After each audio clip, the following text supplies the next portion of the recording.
Chapter 1511. Hey. Are you okay? Lucky Emperor realized that the voice in her head had gone silent. She could not help but ask with concern. Nie Qing did not answer. Lucky Emperor continued, humans will meet a few scumbags in their lives. Fortunately, there's still room for redemption. The most important thing for you now is to find a way to restore your identity. Now that you're wearing Nie Yang's face, you'll be killed the moment you show up. The Nie family's military camp was heavily guarded. Even with the help of the system notification, as long as she did not find a way to leave the camp, she would die. She said, I can only stay here for 12 hours. What do you plan to do after 12 hours? According to the various information and the system notification, Lucky Emperor found out that she was temporarily borrowing Nie Qing's body. However, because of the appearance alteration pill buff, this body looked like Nie Yang and was about to face the danger of being hunted down. Let me ask you a few questions. Do you trust your father-in-law, Wei Dan, or your good brother, Nie Yang? After a while, Nie Qing's trembling and suppressed voice sounded in her head. Of course it's my father-in-law. Lucky Emperor said, then it's settled. Your father-in-law said that Nie Yang secretly plotted against the Nie family and killed the Nie family's elders. It's very likely that he was the one who poisoned your father. You inexplicably ate the appearance alteration pill and became Nie Yang. Have you ever thought that the real Nie Yang also ate the appearance alteration pill and became you? If that's not the case, how do you explain the people who are supporting you? If he's really your good brother, why didn't he call for you when he suddenly changed his face and identity? If I didn't appear, your father-in-law would have cut you into pieces. Nie Qing was silent for a long time. However, Lucky Emperor could feel his emotions.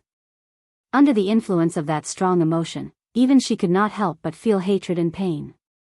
I say, think of a way. Even with the system's help, she could not leave the Nie camp. Why? That old fellow Wei Dan had locked down the camp and said that not even a fly could be let out. Her idea of joining the streamer had gone down the drain. Now, she could only hope that the native, Nie Qing, had a good idea. Nie Qing said, do me a favor. Do you know how to write? Lucky King said, brother, are you looking down on the cultural level of a straight-A student who received 9 years of compulsory education, a key high school student, and a 211 university student? Nie Qing didn't understand what she was saying, but she felt kindness. Help me write some words. I can't control my body. After all, they were 2 little grasshoppers tied to the same rope. She didn't want to be the first person in the history of Dream of 1,000 Years to die prematurely. That would be too embarrassing. Not only did he not bring back any local specialties, he was also chopped into pieces by the father-in-law of this body. He could not afford to lose face. Nie Qing calmed down and said, Yang. Although Nie Yang understands me, it's impossible for him to know everything. I still have a way to prove my identity. But I need your help. Help me hide for a while so that father-in-law can calm down. He knew very well how loyal his father-in-law was to his father. If they found out that the culprit behind all of this had escaped, they would have to kill him. Nie Qing would not even have a chance to defend himself. Although he didn't know where Nie Yang got the appearance-changing pill, it must have been an external skill. Nie Qing wasn't afraid of anything else. He was afraid that if he died, the appearance-changing pill would lose its effect and he would return to his original appearance.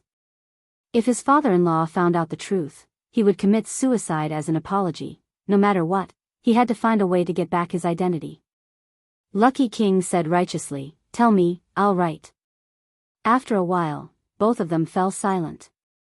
Have you really studied before? Nie Qing asked uncertainly. Lucky King almost exploded. Are you questioning this straight-A student's educational background? Although it was simplified Chinese, Nie Qing could barely make out the meaning. Nie Qing didn't ask for more. Nie Qing asked Lucky King to write an article that his father-in-law, Wei Dan, had written a long time ago. This article was about Wei Dan's first encounter with Nie Yang. Because it was somewhat personal, only 2 or 3 people had seen it so far, and Nie Qing was one of them. Because it was a camp-wide search, they couldn't let go of any suspicious places. Thus, Lucky King's words were discovered. What's so special about this scribble that's missing an arm and a leg? As one of the insiders, Fan Chen naturally joined in to share the pressure. This was to prevent Wei Dan from being provoked and leaving with the late master. Wei Dan spent a long time trying to identify these ugly scribbles that were missing an arm and a leg as words. Fan Chen could only recognize 1 or 2 words. What's written here? Wei Dan's face darkened and he frowned. It should be the first line of a poem. Is there anything else? Fan Chen said, there are a few more. Do you want to go take a look? Your body, Wei Dan said, is a little puzzled. They went to a few more places. The more Wei Dan read, the darker his expression became. The poem you're talking about is, Wei Dan recited a complete paragraph and said with a complicated expression, this is a miscellaneous poem that I wrote in my spare time. Why would it appear here? Fan Chen was also dumbfounded. You wrote it? Wei Dan nodded. I wrote it a few years ago. The content was a little rough, so it was buried in the study to collect dust. Fan Chen clicked his tongue in wonder and asked, Zi Shun, think about who has seen it. Who do you think left behind these words? Since it was written by Wei Dan himself, and it was a work that had collected dust in his early years, there were definitely not many people who had seen it. Wei Dan said, there are only 3 people, the late lord, the madam, and the young lord. One had already passed away, one was far away in his hometown, and the last was at the funeral. It can't be these 3. Think again, could we have missed someone? Wei Dan shook his head. There shouldn't be anyone else who has seen it. What is the purpose of the person who left behind these words? As they spoke, a soldier reported that they had found another place. This time, the words were not poems written by Wei Dan, but by Nie Qing when he was young. However, Wei Dan reprimanded Nie Qing for being too crafty and moaning without reason, and had him rewrite it. In other words, this was a useless manuscript. The only people who knew about it were Wei Dan and Nie Qing. In another place, the European emperor wanted to cry but had no tears to find that the enemy's search circle had shrunk even further. Even with the help of the system, it was difficult to get away. Big brother, are you sure those words are useful? Nie Qing said sadly, I'll give it a try. If I'm forced into a dead end, I can't die in the hands of my father-in-law. The European emperor sighed. Poor child, learn from my master in your next life. Be more careful. I can only help you this much. After a while, the European emperor heard the sound of footsteps approaching. Not long after, several spears were pointed at her head. I think it's a game. It's over. The European emperor slowly stood up from the stable where he was hiding, his hands raised high on both sides of his head. In the distance, 2 middle-aged men dressed in scholarly robes stood. They were Wei Dan and Fan Chen. Fan Chen said, You're quite good at escaping. Did you think about the consequences when you were doing evil? The European emperor could not help but struggle. He grabbed the manger with both hands and shouted at Wei Dan. Father-in-law. I'm your son-in-law, I guarantee it. I also know that there's a painting on the 3rd row of your bookshelf. Wei Dan scolded, Shut up. Fan Chen. Chapter 15:12. Nie Qing asked curiously, How do you know what's under the 3rd row of my bookshelf? The European emperor said, I'm just spouting nonsense, but I feel like I hit the mark. Nie Qing was speechless. Wei Yong took a few steps forward and placed his right hand on the hilt of his sword. He pulled out his sword. Both the European emperor and Nie Qing thought to themselves, my life is over. Father-in-law, please wait. The European emperor raised his hand to stop him from approaching. His expression was full of anxiety. She carefully swallowed her saliva and said, Father-in-law, please don't do it. I'll cut my own throat. Please don't tire you out. Nie Qing had said that even if she had to die, she couldn't die in the hands of Wei Yong. The European emperor felt that it made sense. Fan Shen looked at Wei Yong suspiciously and asked, "When did Nia Yang become Zixuan's son-in-law?" Wei Yong also said, "I'm also curious. How did he get to call you father-in-law?" Wei Yong originally suspected that the person who left these strange words had something to do with Nia Qing, but after seeing the person in person, he felt like he was possessed. Fan Shen asked again, "What's under the third row of your bookshelf?" Wei Yong glanced at him coldly. Fan Shen felt an inexplicable chill. "You believe his nonsense?" Fan Shen was speechless. It wasn't that he wanted to believe it, but Wei Yong's reaction forced him to believe it. He was so curious that his heart was itching. Wei Yong's gaze turned to the European emperor. His cold and murderous eyes made the European emperor and Nia Qing tremble. "Bring her back for interrogation." Fan Shen asked him, "Why don't we just kill her to prevent future trouble?" Wei Yong replied without turning his head, "We can't kill her for now." The European emperor was tied up. Because the rope was very tight, she kept screaming in pain. Fan Shen lost his patience. They escorted her to the tent. The European emperor was violently pushed and fell to the ground. She was in so much pain that tears welled up in her eyes. She felt very wronged. "Who are you?" Wei Yong dismissed his attendants. Only he, the European emperor, and Fan Shen were left. "I've already called you father-in-law.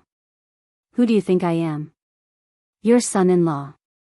She was about to complain when Jiang Pengji sent her a message.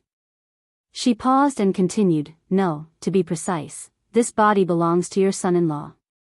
Can't you guys have some basic respect for mountain ghosts? I saved your son-in-law and the eldest son of your old master. Is this how you treat your savior?"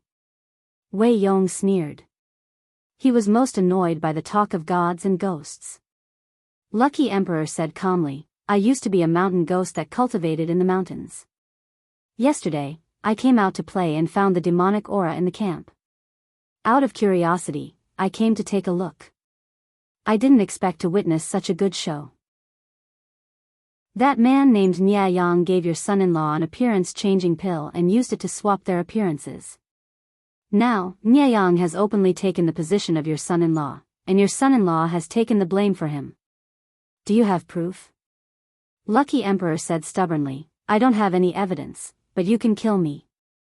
I only hope that you can remain calm when you see your son-in-law die under your sword.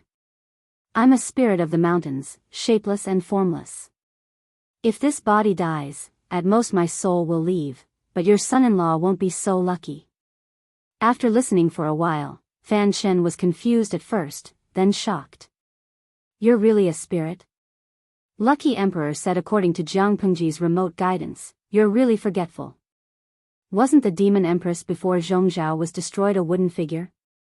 Even an ambitious spirit can run to become an empress.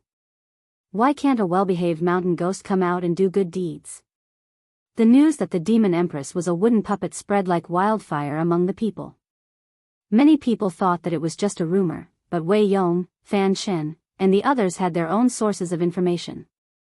The demon Empress had indeed turned from a living person to a wooden puppet in front of everyone. Lucky Emperor forced himself to calm down and continued to repeat Jiang Pengji's words. "I'm really unlucky. It's so good to stay in the mountains and cultivate. It's rare for me to come out, but I encounter such a terrible thing.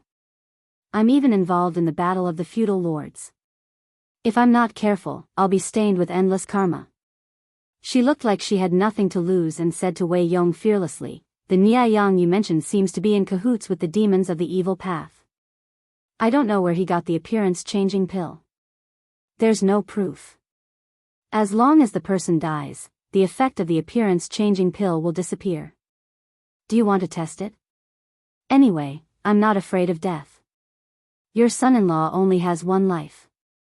Wei Yong's hand that was holding the sword was trembling. His heart was wavering. "Did you leave those words just now?" "I asked Nia Qing, and he passed it on to me. Since you don't know whether to believe him or not, why not give him a chance to defend himself?" Wei Yong asked again, "Can he hear me?" Lucky Emperor heaved a sigh of relief. The streamer was worth 2 people. It seemed that Wei Yong had been fooled. He can hear you. If you want to ask me anything, I can help you pass on the message. If what you said is true, I'll treat you as my benefactor. If there's any falsehood, you know what will happen to you. Lucky Emperor saw that Jiang Pengji had sent him another bullet screen. He was excited. Great. It just so happens that we mountain ghosts don't like to be involved with mortals, especially people who are involved with the world's major powers. I saved Nie Qing's life. Remember to give me a gift. We're done. Wei Yong's face darkened. He asked a few questions. For example, where did he become Nie Qing's disciple, what they talked about, what jokes Nie Liang made when he brought his son to be his disciple, what promises Nie Qing made when he married Wei Yong's eldest daughter. These were all private matters. Very few people knew about them. Even if Nie Yang and Nie Qing were close friends, it was impossible for him to know about these small matters. To prevent accidents, Wei Yong purposely set up traps. For example, he asked Nie Qing what books were placed on the bookshelf in the southwest corner of his study. In reality, there were only a few zither and no bookshelves. Nie Qing answered one by one, and Lucky Emperor passed on the information. The more Wei Yong asked, the more frightened he became. Fan Chen, who was beside him, paled. Do you believe me now? Lucky Emperor stabbed Wei Yong in the heart. You almost killed your son-in-law. Wei Yong used the tip of his sword to remove the thick rope that bound him. Lucky Emperor finally regained his freedom. I can only possess a mortal for 12 hours. After 12 hours, Nie Qing will regain control of the body. Fan Chen asked, is there a way to remove the effects of the pill and let the young master regain his original appearance? Lucky Emperor shrugged. There's no way. I don't know either. If you can help the young master return, I will never forget your great kindness. How could Lucky Emperor know? When he was secretly anxious, Jiang Pengji pointed out the way for him. Since you're begging, there's a way. What way? You capture Nie Yang and give him to Lu Shi. Lu Shi's sword can slay all the demons in the world. That demon is currently possessing Nie Yang's body. Lucky Emperor said, as long as the demon helping Nie Yang is eliminated, the effects of the pill will naturally be removed. Of course, although I'm a mountain ghost, I've heard that mortals fight fiercely. Lu Shi is your mortal enemy. However, there are trade-offs in everything. Do you want Nie Yang to take over your nest and make Nie Qing unable to see the light for the rest of his life, or do you want to endure the humiliation and let Lu Shi help you eliminate the demon? You choose. Wei Yong trembled and almost lost his footing. He said sarcastically, is Lu Shi really the chosen one? All the demons in the world will help him succeed. Lucky Emperor was about to reply, of course, when Jiang Pengji sent a bullet screen. It's hard to say. Whoever has the world in the end will be the chosen one. She laughed. I've already said that it's not easy for mountain ghosts to cultivate. They can't casually affect the change of emperors in the mortal world. How can a small mountain ghost bear such a huge karma? Believe it or not, it's up to you. Fan Chen said, that's true. If mountain ghosts help Lu Shi, why would they save the young master? Chapter 15:13. Oh Huang said this with a fake smile, but deep down, she was very upset. She didn't understand. Wasn't it good for the myth streamer to damage the enemy's morale? Why did she reject it? Jiang Pengji's reason was simple. First, she had the strength to defeat the Nie family. There was no need to take this shortcut. Even if she won, it would not be honorable. Instead, she would be criticized as destiny. It sounded nice, but it was useless against those who were strong. How could she feel good if she said that she got her results by luck? Second, and this was also the most important reason, she wanted to take the opportunity to get rid of the system fragment. Other than the god-slaying sword in her hand, ordinary people could not deal with a spiritual life like the system. It was useless to kill Nie Yang. The system fragment would find a way to escape. If she missed this opportunity, it would be difficult to catch it in the future. To put it bluntly, this thing was a pile of sh*t. It would always jump out to annoy her when she didn't expect it. Killing it would solve the problem once and for all. Jiang Pengji did not explain to Huang. Huang could not ask in front of Wei Yong and the others. She could only bury her doubts in her heart. At that moment, Nie Qing's voice sounded. She asked a question that caught her off guard. Didn't you just say that Lu Shi is your lord? Why did you change your mind? Are you someone sent by Lu Shi or are you a mountain ghost? With Jiang Pengji's help, Wei Yong was coaxed, but Nie Qing was not so easy to fool.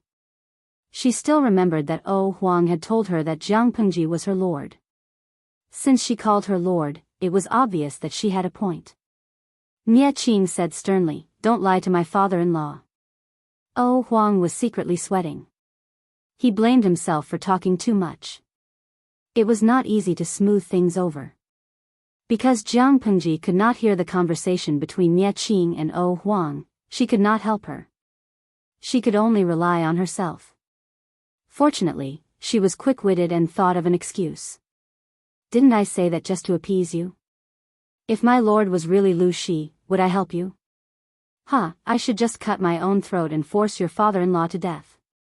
Then, your family would fall into endless internal strife. Nie Qing was stumped by her words. She said a little awkwardly, "I'm sorry, I misunderstood you. I'm a magnanimous person. This little misunderstanding is nothing." Lucky Emperor heaved a sigh of relief and said nonchalantly, "But you, brother, I feel that you have a big problem. You are so pure and kind while Lu Shi is full of ink from head to toe. You will be at a disadvantage." Nie Qing didn't understand what "covered in ink from head to toe" meant, but he could relate it to the fact that Lucky Emperor said he was pure and kind. For a moment, he thought of Nie Yang, and his mood sank again.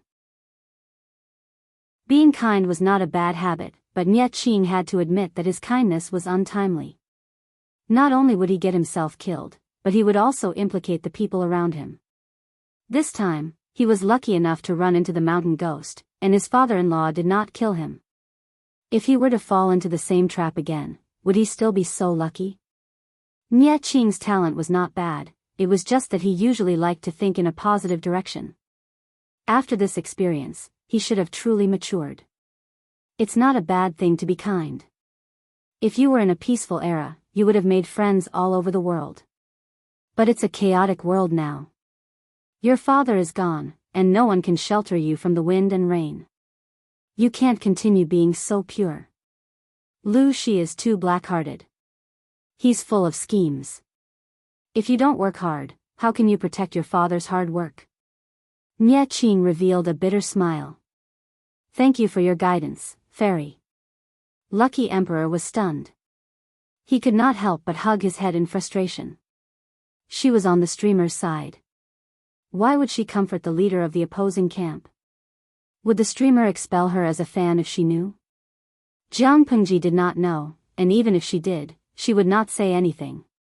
After all, the salted fishes were there to have fun and experience transmigration, not to be her subordinate and work for her. Jiang Pengji could not restrict the salted fish's preferences and choices. She would choose to respect them. Lucky Emperor comforted Nie Qing, which showed that he was a kind and simple salted fish.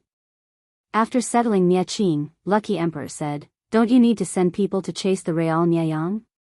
Wei Ming said, "There's no rush. The spiritual support team is not fast. They can catch up in a day." Since that was the case, Lucky Emperor was not in a hurry. Just as she did not know what to say, Jiang Pengji reminded her to take advantage of Wei Ming. "I helped you and saved Nie Qing's life. The deal is done. Thank you for your patronage." Wei Ming maintained his poise. "Just tell me what you like, fairy. We will definitely give it to you." I like forthright people like you. My anxiety today was not in vain. I was afraid that I would turn into a box the moment I landed. If not for her quick-wittedness, coupled with the system's notification and Nie Qing's assistance, she would definitely be dead. Now that the danger was averted, she would not be able to live up to her anxiety if she did not extort more good things. Lucky Emperor's first reaction was accessories. Headwear. I want a set of headwear. I heard that She sent a set of headwear for women. Is it still there? I want that. Wei Ming and Fan Chen's expressions were a little ugly. Even though Niao Yang had cleverly resolved the humiliation of sending a headwear for women, he was not happy to mention it. Lucky Emperor just had to rub salt into his wound. I burned it as a sacrifice. Wei Ming's tone was slightly cold. What a waste of God's gift, Lucky Emperor said.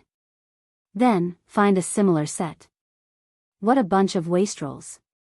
Did they not know how expensive the set of gifts given by the host was? A tycoon offered 10 million but refused to sell it. Although it was a military camp, there were many spoils of war. If one looked carefully, one could find gold, silver, and jewelry. Wei Ming sent someone to search for a box for Lucky Emperor as a thank you gift. Naturally, Lucky Emperor wanted to accept all of them. However, the system reminded her that there was a weight and volume limit when she teleported back. If she exceeded the limit, she would be in trouble. Why is this happening? Lucky Emperor could not help but feel distressed. She wanted all of these treasures. They were the spoils of war that she had exchanged her life for. The system actually gave her an answer. The Dream of 1,000 Years event is not only to repay the audience's long-standing support, but also to correct history and ensure that the world does not collapse. If the experiencer takes too many items, it is very likely to cause a deviation in the historical timeline. Please understand. Lucky Emperor expressed her understanding towards this explanation. It was a pleasant surprise that she had gained something this time. She was not a greedy person, so she quickly calmed down. She endured the pain of picking and choosing.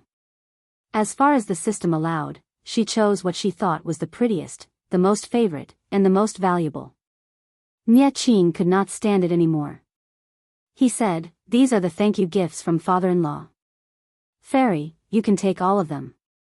You don't understand. This is called an equivalent exchange. I can only receive what I give.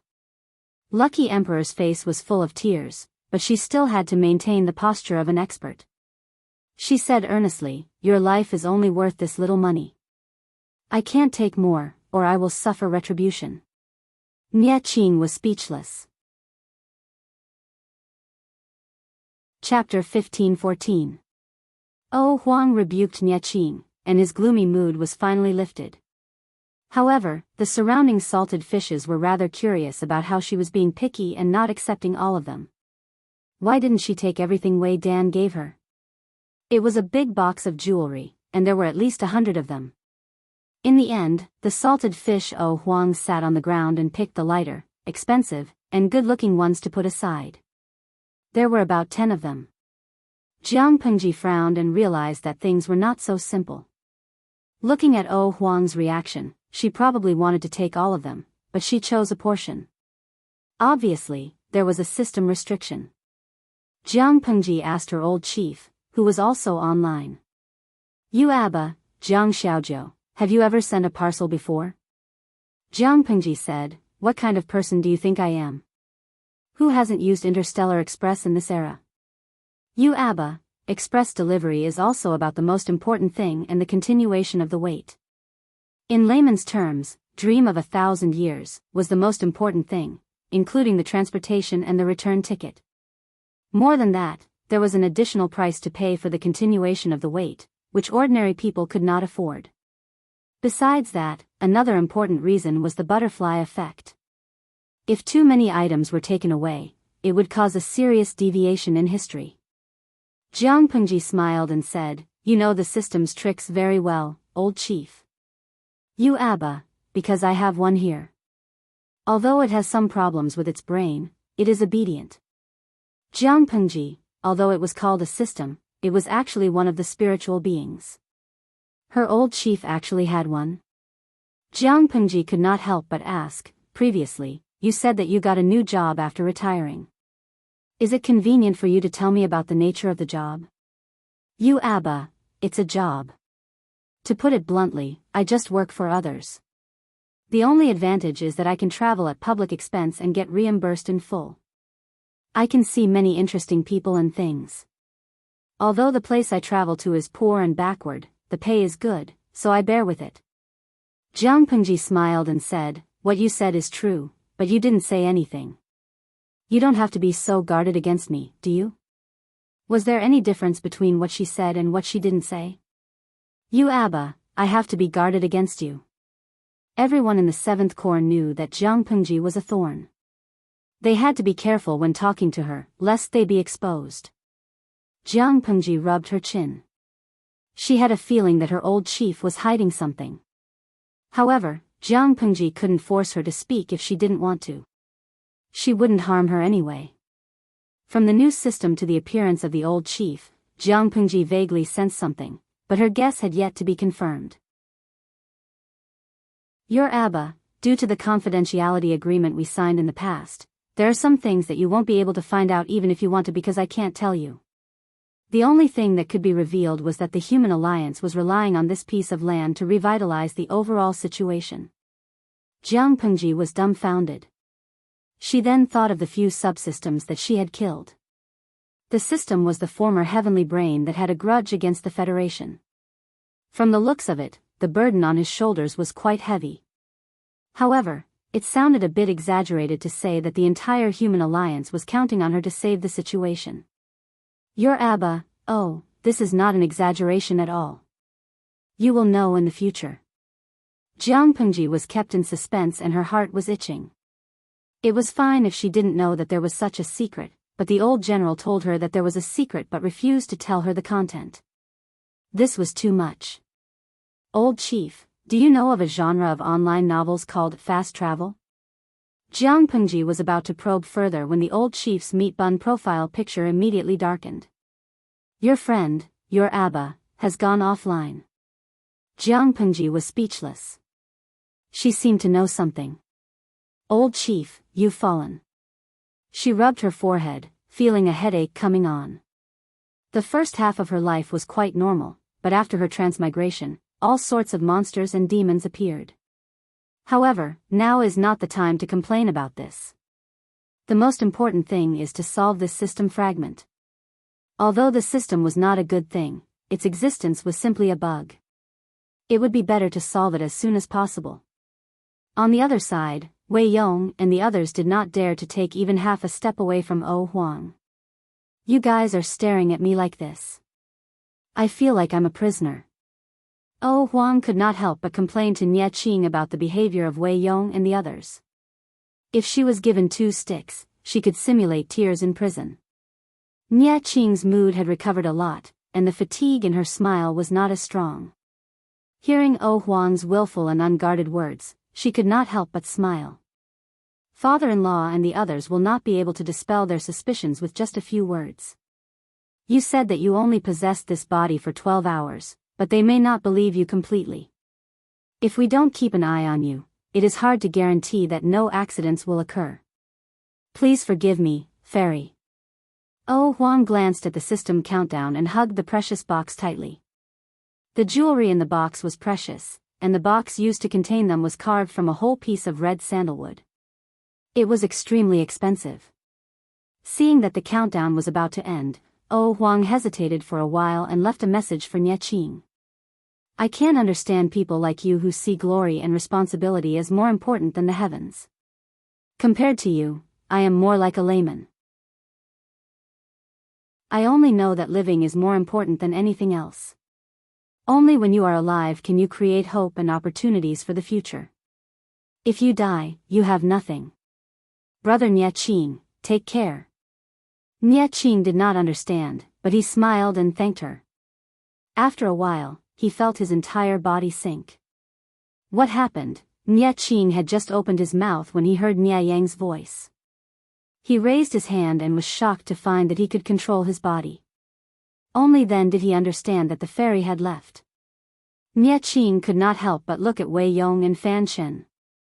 The two had different reactions, but their eyes were filled with worry, and they could not help but redden. Wei Yong called out tentatively, "Young master." Nie Qing choked with sobs, "Father-in-law." Fan Shen could not help but rub his eyes, saying in shock, that really was a fairy. When Oh Huang left, the box she was hugging also disappeared. Wei Yong and Fan Shen saw this scene with their own eyes. Only now did they completely believe Oh Huang's words. Nie Qing took a deep breath and said, the most important thing now is to quickly get Nie Yang back and swap identities. Now that Nie Qing was using Nie Yang's appearance, other than Wei Yong and Fan Shen, the other officials would not believe him. If Nie Yang made a false accusation at a critical moment, not only would Nie Qing's life be in danger, the two elders would also be implicated. In terms of ruthlessness, Nie Qing was far from being Nie Yang's match. Chapter 15:15. Wei Yong said, Young master, don't be anxious. Young master should not appear in this matter. Nie Qing asked, why? He wanted to personally ask Nie Yang why he treated him this way. How had Nie Qing wronged Nie Yang in the slightest? Were their many years of brotherly love all fake? Wei Yong said, according to what that mountain ghost said, Nie Yang has the help of an evil demon. If you appear, how can the evil demon not guess our intentions? I'm afraid we'll alert the enemy. When this old subject captures Nie Yang, there's still time for young master to say or ask anything. Nie Qing said in shame, this is this son-in-law's fault, I didn't think of this. Wei Yong said, after experiencing this, young master should understand that a person's heart is hard to predict. Nie Yang, take this as a lesson. Nie Qing thought of something, his face pale as he said, father's poison, was really done by him? Wei Yong said, before the late master died, he sent someone to find a bottle of poison in Nie Yang's study. This poison was the same as the late master's. However, this alone is not enough to convict Nie Yang. After that, the evidence of Nie Yang's scheme to murder young master can be considered irrefutable. Nie Qing's eyes were as red as a rabbit's, tears rolling down his face. In that case, it was I who killed father, Wei Yong said. Even the late master and this old subject were deceived by Nie Yang, much less the inexperienced young master at that time. This matter could not be blamed on Nie Qing, it could only be blamed on the vicious and merciless Nie Yang. Because they had to support the spirit, Nie Yang and the others did not walk quickly. The men sent by Wei Yong and Wei Yong caught up not long after the sky turned dark. Nie Yang pretended to be surprised. What happened? The messenger said in panic, reporting to Lord, something big happened in the camp. At noon, military advisor Wei and registrar Fan died one after the other. Even though Nie Yang had been mentally prepared, he was still shocked speechless by this news. However, the people who died were father-in-law and father's important officials. Nie Yang was now using Nie Qing's identity and could not remain indifferent. He cried, saying, father-in-law and the others are more than that. Father is gone, they don't want to live anymore. Nie Yang's acting was obviously at the level of a best actor. He cried at the drop of a hat and acted with sincerity, like another Nie Qing. Wei Yong and Fan Shen sacrificed themselves for their masters was a major event. Nie Yang took the initiative to meet the messenger and did not bring many people with him. The messenger was Wei Yong's trusted subordinate. In order not to arouse Nie Yang's and Yao Xie's suspicions, the messenger did not know that Wei Yong and the others were fine. He even thought that the two of them had really committed suicide for their master. Before sacrificing himself for his master, Wei Yong had left a secret suicide note for Nie Qing. Since it was a confidential matter, he naturally had to dismiss his subordinates and hand it over to them alone. Although Nie Yang was shrewd, Wei Dan was also a wily old fox. In the end, Nie Yang was still one step behind. You did, Nie Yang opened the letter. Just as he was about to read it, Wei Yong's confidant suddenly rushed forward, covered his mouth, and subdued him. At this time, a body double that looked very similar to Nie Qing changed into morning clothes and a bamboo hat, switching identities with Nie Yang. Tie him up and gag him. Just as Nie Yang was about to struggle, several people pounced on him and tied him up. They put a bag as tall as a person and carried him away. The body double continued to carry Nie Yang's spirit to Biyao. Nianyang struggled for a while, but realized that it was all in vain, so he simply gave up. System. What's going on? The system was silent for a long time before it spoke. There are two possibilities. Either Nie Qing is dead, and Wei Yong did not sacrifice himself for his master, and instead endured the pain to avenge his son-in-law. Or, Nie Qing and Wei Yong are not dead, and your plan has already been exposed by them, and they are now going to capture you and interrogate you. Nie Yang's mouth was stuffed with a piece of cloth, and his entire body was curled up in the sack. You're saying Nie Qing and Wei Yong have already seen through our plan? The system said. Yes, it looks like. I've underestimated these ordinary people. Nie Yang's breathing quickened. The sack was stuffy and hot. He had been placed on the back of a horse, and his internal organs were about to shift. Aren't you very powerful? Is there no way to fix this? The system was also very angry. This was originally a trap to kill Nie Qing, but it did not expect its host to lose his life. Although Nie Yang was somewhat annoying and had secretly tried to resist it, the system was still satisfied with Nie Yang. There's nothing I can do now. So what if Nie Yang could escape this time? He would lose his noble identity and status, and he would have to conceal his identity and hide in the future. The already weak emperor's energy in Nie Yang's body would dissipate completely. To the system, he was useless. The only use he had was for it to continue to absorb the last bit of emperor's energy. In fact, as one of the candidates to possess emperor's energy, Nie Yang's emperor's energy was no weaker than Jiang Pengji's at the beginning. If not for Nie Yang's rise and the system's interference, Nie Yang would have become the ruler of the Nie family, and the emperor's energy would have become stronger and stronger along with his status. Who knew that Nie Yang, who should have been content with his lot, would rise and take away Nie Yang's emperor's energy? The other part of the emperor's energy was stolen by the dormant system bit by bit. Nie Yang's luck was getting worse and worse, and now he was in a dead end. Nie Yang chuckled. Are you going to give up on me? The system said, it's not that I want to give up on you, it's that you're too disappointing.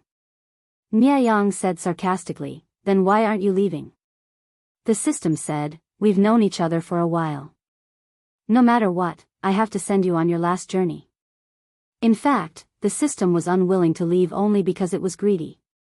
After all, Nie Yang still had some emperor's energy on him. It couldn't waste it. When Wei Yong and the other two saw the battered and exhausted Nie Yang, they felt very conflicted. Nie Qing squatted down and removed the cloth from his mouth. He asked coldly, why did you do this?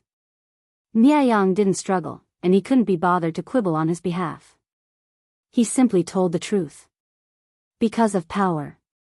When you poisoned my father, at that time, was he in your way? How could you be so heartless? Nie Qing's chest burned with rage. He grabbed Nie Yang's collar with both hands and lifted him up. His gaze was ferocious. Nie Yang didn't look him in the eye. He turned his head and said, it's only a matter of time. He who strikes first gains the upper hand. Nie Qing was so angry that his vision turned black and his molars chattered. He almost couldn't resist the urge to strangle Nie Yang. The so-called brotherly respect is also for the sake of this scheme? You treat me very well. I'm very grateful. Nie Yang's eyes darkened. He said in a low voice, however, you only gave me 1% of what you have. What I want is 1,000% more than what you have. I didn't want to harm you. But, who asked you to block my way? Nie Qing, ask yourself. Is your personality really suitable to be a duke? Pure, weak, naive, the Nie family will only walk towards destruction in your hands. As a descendant of the Nie family, if you can sit in this position, why can't I? Everything Nie Yang had was given to him by the Nie family. He didn't fight for it himself. Nie Yang didn't feel guilty taking it for himself. Chapter 15-16. You want power, why didn't you say so? Why didn't you say so? Nie Qing lost his usual elegance and calmness, his eyes bloodshot as he choked, if you had just a little bit of trust in me, just a little bit of honesty, I would have done my best to help you. What you want, and what I have, I will do my best to give it to you. Nia Yang. When have I ever owed you anything? But why did you take my father away from me? Nia Qing was on the verge of breaking down. Everyone was moved, even the cold-hearted Nia Yang didn't know how to retort. Because he knew that what Nia Qing had just said was true. What you want, why didn't you say so? Why did you have to kill my father, why? Nia Yang's expression darkened, his bloodied lips quivering, as if he wanted to say something, but in the end, he didn't. Facing Nia Qing's questioning, even if Nia Yang was so heartless, he felt a heavy stone in his chest, making it hard for him to breathe. The system sneered, "Are you touched? You actually believed his words? If Nia Yang didn't die, how could Nia Qing have power? Nia Qing's words were just to lie to you. If Nia Yang didn't die, he wouldn't have just sat back and watched his precious son assist you. Why was it so hard to let go of power once you picked it up? It wasn't just because power was attractive, it was also because power could protect oneself. For example, if Nia Qing convinced his father, Nia Yang, to gradually give power to Nia Yang, then wouldn't Nia Qing be worried that Nia Yang would harm him after he gained power? According to Nia Yang's temper, it was rare for him to get rid of the donkey after it had outlived its usefulness. Losing power was equivalent to taking off all the armor, exposing the defenseless soft meat in front of the enemy. Nia Yang laughed bitterly, whether it was fake or sincere, at least he could say that. No matter what, he's sincere now. Nia Qing treated him sincerely, but this little bit of kindness couldn't stop Nia Yang from pursuing power. Just kill me, there's nothing else to say. Nia Yang said hoarsely, I poisoned Nia Yang, I admit it. Nia Qing thought Nia Yang would quibble for him, he didn't expect him to admit it so directly. He pointed at Nia Yang's heart and enunciated each word clearly, is power really that attractive in your eyes? Nia Yang said indifferently, isn't the purpose of a person's life to live a better life? Nia Qing had to admit that Nia Yang's words were correct, but he could not accept the methods Nia Yang used to pursue power. He relied on viciousness to get to this point, annihilating his conscience as a human. Even if he were to rule over the world, he was just a tyrant that others would turn pale at the mention of. Nia Yang. Nia Qing's breathing was heavy. Her tears had long since stopped, but the redness in her eyes was even more frightening than before. She grabbed Nia Yang's collar and pulled him closer to her. Her clear eyes were filled with viciousness as she gritted her teeth and said, I sever all ties with you, and we will not meet again on the road to the Yellow Springs. Nia Yang forced a smile and said, of course we won't meet. If I travel faster, I might be able to see Duke Guangshan. When Wei Yong and Fan Shen heard this, their expressions changed drastically. In a rage, Nia Qing kicked the tied-up Nia Yang to the ground. Nia Yang rubbed the side of his face on the ground, his cheeks bleeding from the grit. He smiled and bent his waist, his knees curling on the ground as he used the force to sit up. He looked at Nia Qing out of the corner of his eye and said with some pity, does elder brother know that Duke Guangshan passed away yesterday at the Cho hour? Even though Wei Yong and Fan Shen had ordered Nia Yang to shut up, he still finished speaking without fear of death. Yesterday, the Cho hour? Nia Qing was somewhat confused as he turned to look at Wei Yong and Fan Shen. Father had passed 7 days ago, how could he have passed away yesterday at the Cho hour? Seeing this, Wei Yong knew he could not hide it and said directly, former lord did pass away last night at the Cho hour. Previously, when he was about to enter the coffin, he choked and woke up. Former lord ordered us to hide it and secretly make arrangements, which is why he did not tell everyone. Nia Qing said, Father, hid it even from me?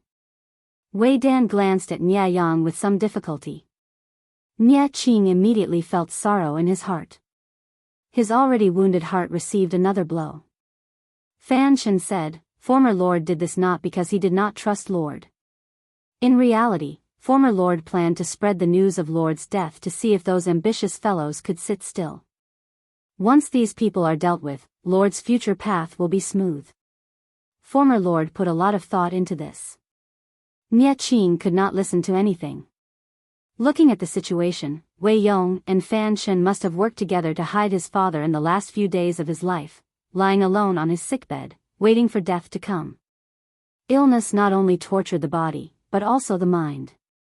As a son, he felt suffocated at the thought. Father had no children to serve him before he passed away. Who knew how he felt? After a series of blows, he was no longer in the mood to care about Niayang. Father-in-law, Fan Shen. Niayang will be handed over to you. Nia Qing threw the sword at his waist to one side, saying weakly, follow the plan, do what needs to be done. Take him away from here. I don't want to see him again. I want to be alone. Nia Yang's eyes widened when he heard this.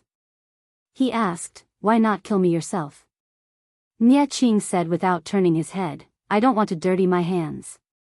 Wei Yong saw Nia Qing leave and sighed, if this matter can teach young lord to be ruthless, it's not too bad. He had someone put a large sack over Nia Yang's head and secretly sent him out of the camp. Nia Yang lay on the carriage in deep thought. The system asked him in surprise, is Nia Qing crazy? Does he want to let you go? Will you let the person who killed your father go? Nia Yang asked sarcastically. He seemed to have guessed something. He closed his eyes to conserve his energy. Memories of the past quickly appeared in his mind. Happy, sad, angry, all sorts of things that made up his life. I'm wearing Nia Qing's face now. Other than Wei Yong and a few others, no one will know that I'm an imposter. If I cause a ruckus in the camp and accidentally attract the attention of Nia Liang's old officials, Nia Qing won't be able to explain himself. Naturally, he has to be executed secretly. The system was still the system.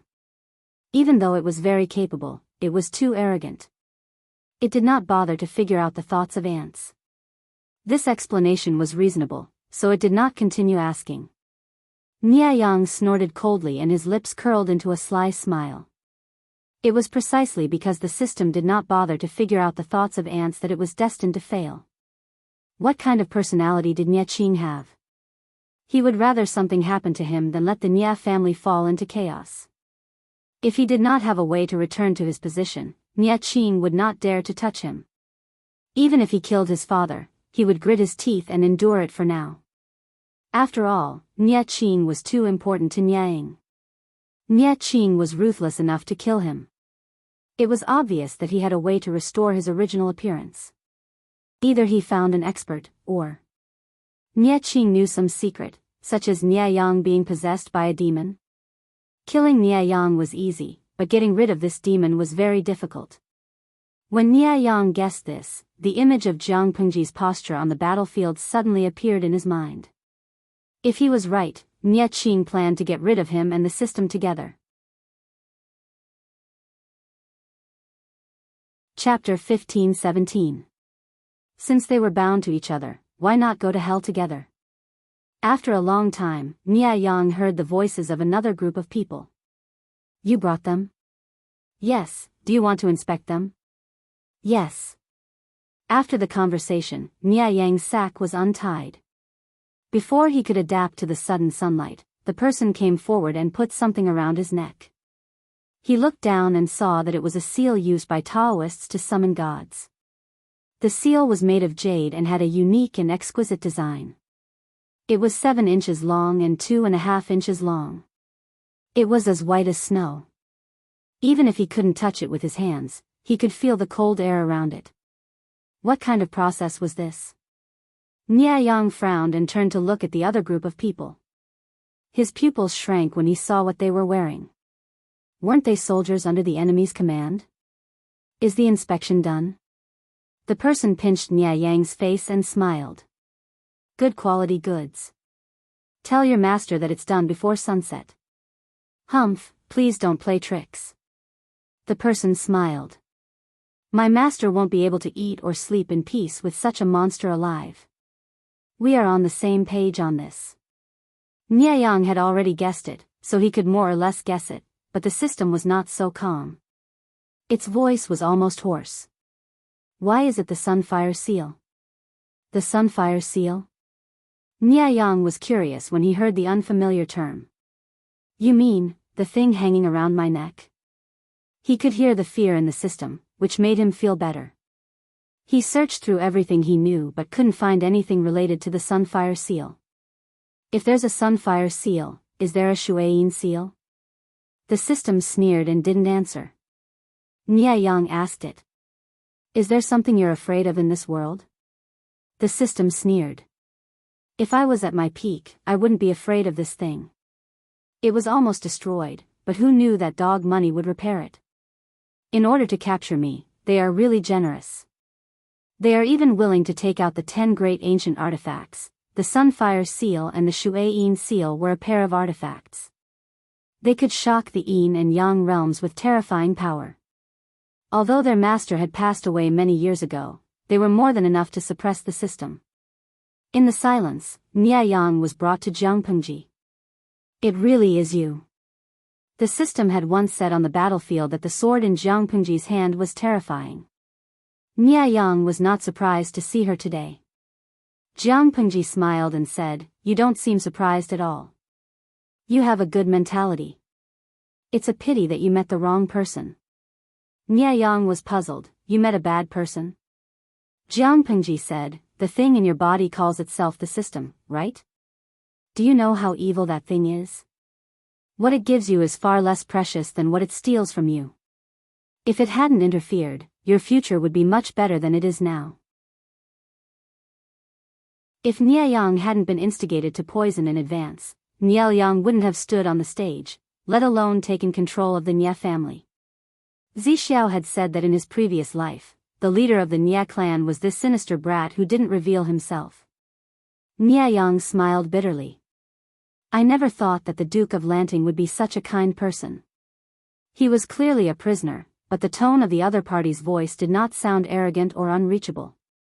Jianghu used her thumb to press against the handle of the knife. The long knife was slightly unsheathed, and the white light on the blade was dim. Do you have any last words? Yang asked, What will happen to it? Do you see my knife? If my knife is compared to a human, that thing is an edible meat to the knife. It will end up the way a human eats meat, Jianghu said. Other than that, do you have any last words? Yang saw that she was calm, and his fear of dying lessened a lot. I do have one thing that I hope the Duke of Lanting can fulfill, Yang said. I know that I have a clear conscience, but I still owe someone. After I die, I hope the Duke of Lanting can cremate my body. Burning my bones to ashes might be able to slightly appease the hatred in that person's heart. Since he couldn't escape death, he might as well die quickly and make his last words clear. Jianghu said, I've heard that when a person is about to die, his words are kind.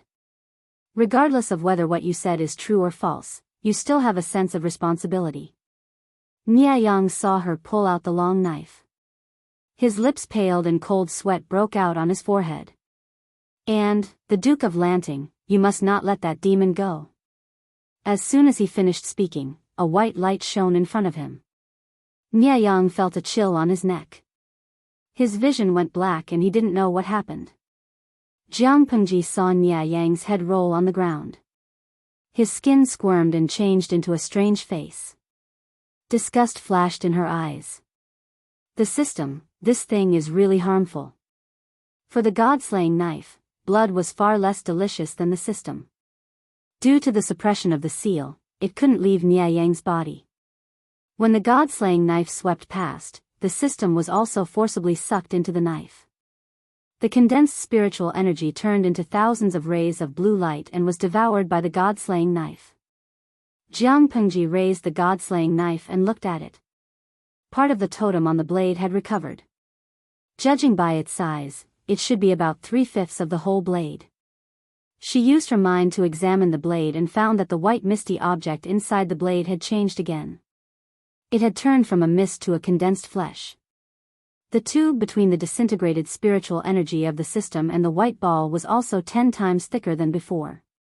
Every time it was absorbed, the white ball would tremble and let out a faint thud, like a beating heart.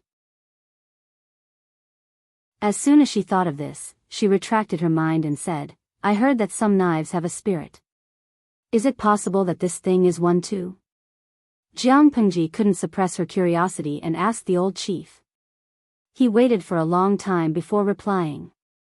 You Abba, the god-slaying knife you mentioned is the key to the Federation surviving this crisis. The thing inside is not a spirit. Jiang Pengji asked, Old chief, can you be more specific? You Abba, I signed a confidentiality agreement. Jiang Pengji said, You're not in the Federation. The confidentiality agreement is nothing. You Abba, the Federation was doomed to have such a reserve marshal. She took the lead in ignoring the confidentiality agreement. She was annoyed by Jiang Pengji's questions. She gave a simple reply and went offline.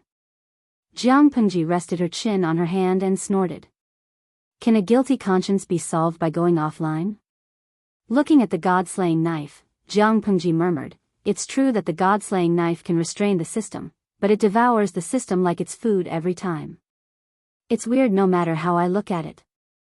It makes me feel like an old mother who hunts down the system just to find food for her child. The god-slaying saber laid across her lap quietly and without any reaction. Chapter 15:18. My lord, what should we do with Nye Yang's corpse? Wei Ci saw Jiang Pengji walk out of the tent and hurriedly went forward to ask. Jiang Pengji said, Nye Yang's last words were that he hoped I could cremate his corpse. Cremate? Wei Ci was shocked. Although his lord liked to use fire to dispose of enemy and ally corpses on the battlefield, that was because the rotting of corpses could easily cause a large-scale plague. It was a last resort. Based on the current trend, corpses were not to be desecrated, not to mention cremation. Wasn't this what people thought of as burning the bones and scattering the ashes?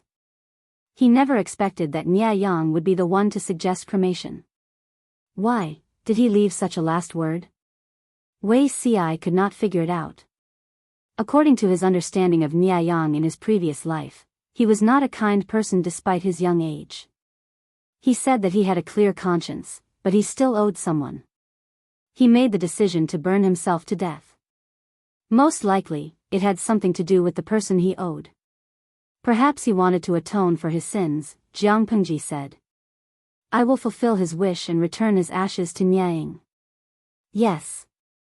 The moment Nye Yang died and the system was destroyed, not only did Nye Yang's corpse return to its original appearance, but Nye Qing, who was far away in the Nye camp, also felt an unfamiliar throbbing in his chest. A strange feeling came from all over his body, as if there were some worms wriggling on his body. Father-in-law, Nye Qing could not help but call out. Wei Yong and Fan Chen, who were patiently waiting outside, heard the commotion and rushed in. Young lord. My lord. As the two called out to him, they saw a scene that they would never forget for the rest of their lives. They saw with their own eyes that Nye Qing's body had grown a little, his shoulders had widened, and his face had undergone a drastic change. Does the young lord feel unwell anywhere? Wei Yong saw that Nye Qing had returned to his original appearance and heaved a sigh of relief. He hurriedly went forward to grab his arms and carefully examined him from head to toe. His eyes were overflowing with tears of excitement.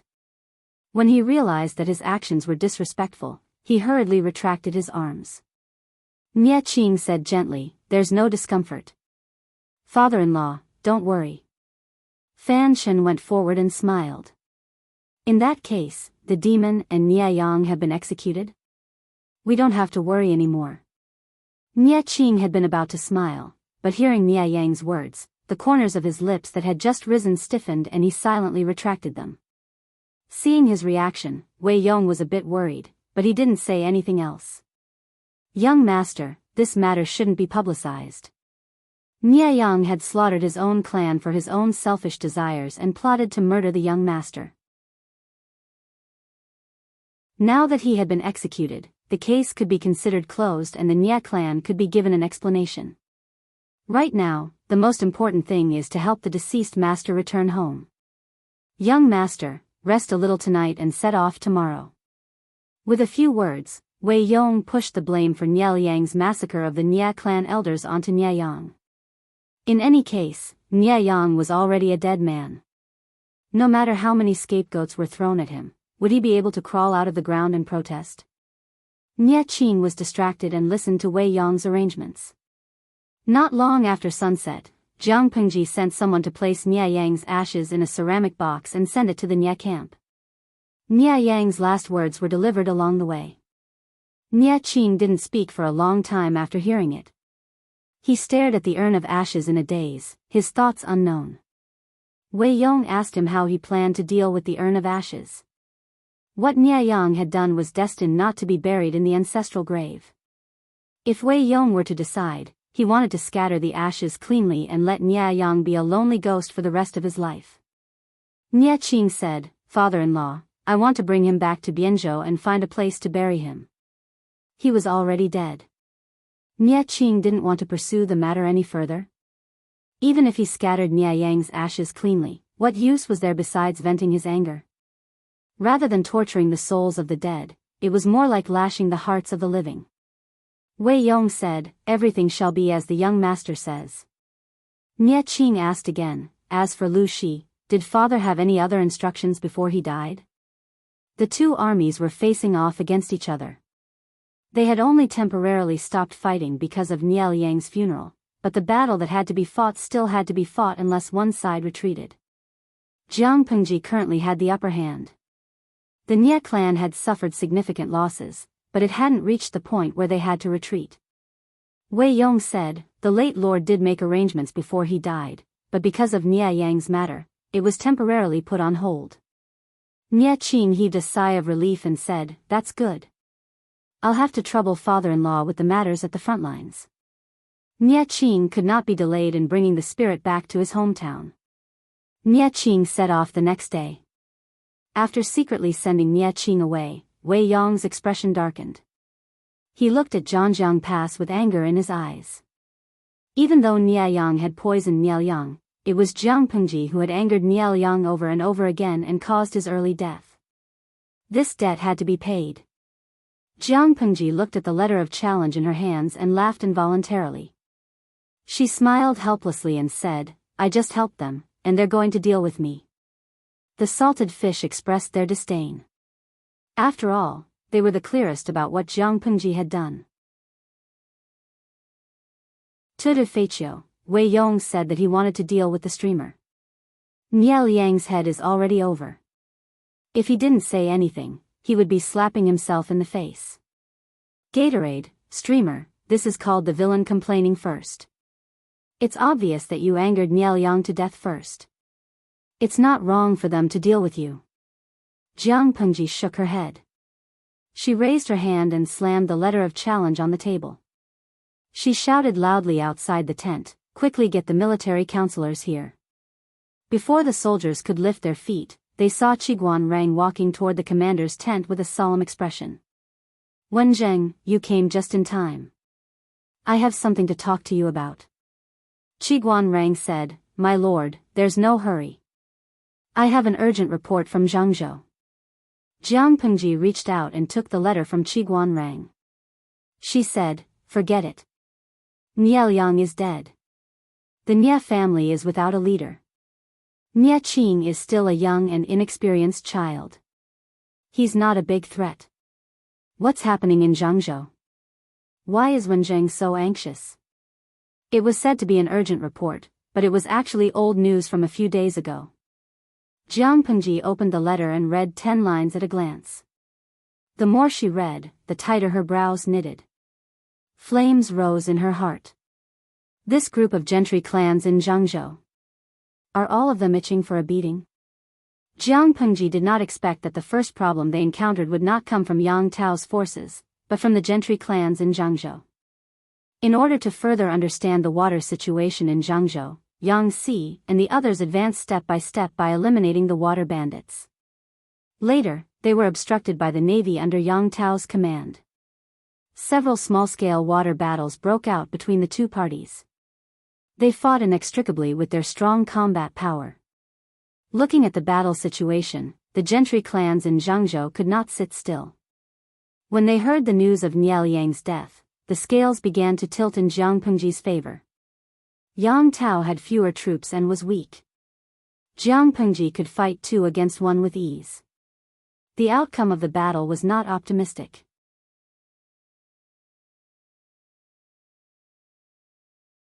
Chapter 15-19. As mentioned earlier, the waters in Jianghu were developed and pirates ran amok. These pirates, who had been operating for many years, seemed to be of humble origins, but in fact, they were inextricably linked to the officials of various counties. If not for that, it would not have been so difficult for Yang Jian to clear out the pirates back then. Of course, these relationships could not be exposed to the public, so they could only interact in secret. In order to protect their family business from being affected, some aristocratic families also had interests entangled with the pirates. They even had spies planted in these water bandits. Yang Si and the others used fishing to enforce the law, destroying many water bandits and recruiting many young and strong pirates. Among them were spies. Through these spies, the aristocratic families sent friendly messages to Fu Wang and the others, hoping to form a good relationship. Fu Wang and the others thought about it and knew that it was unreliable. They did not know if it was their own behavior or Yang Tao's instructions. Feng Zhen was from Jiangzhou's Anshan County and was a descendant of an aristocratic family. He was quite familiar with the tricks of this circle. He said, "I'm just testing them. Whether or not my lord can conquer Jiangzhou, it will be good for them. If Jiang Pengji conquered Jiangzhou, they would have a natural advantage by choosing sides in advance. Even if it was only a little, it would be good.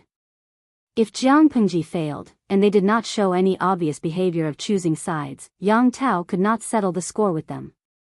Over the next few days, he received several letters from several families. Yang Si could not help but sneer and ridicule.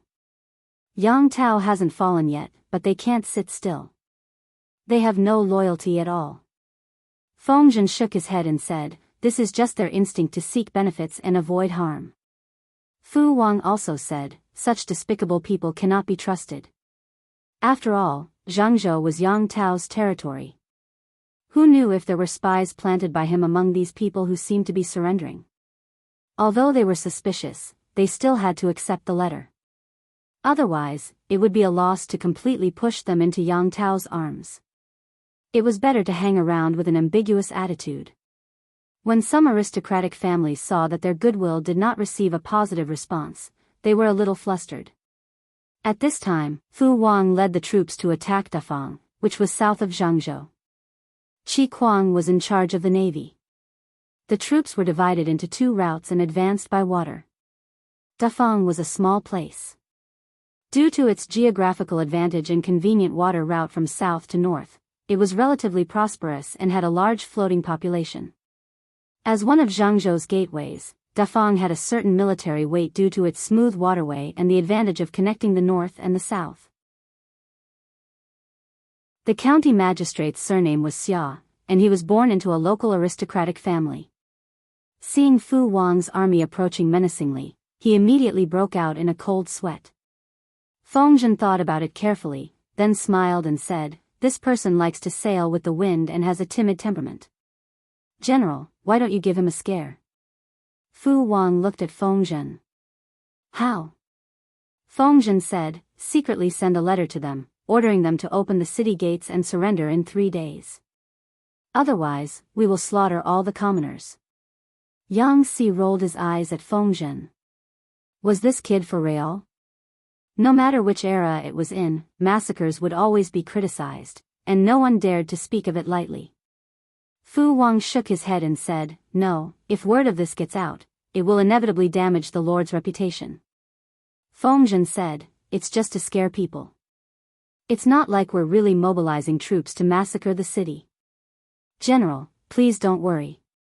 Yang Si's eyes almost rolled to the top of his head as he sneered, "Feng Langzi, can't you come up with some reliable ideas?"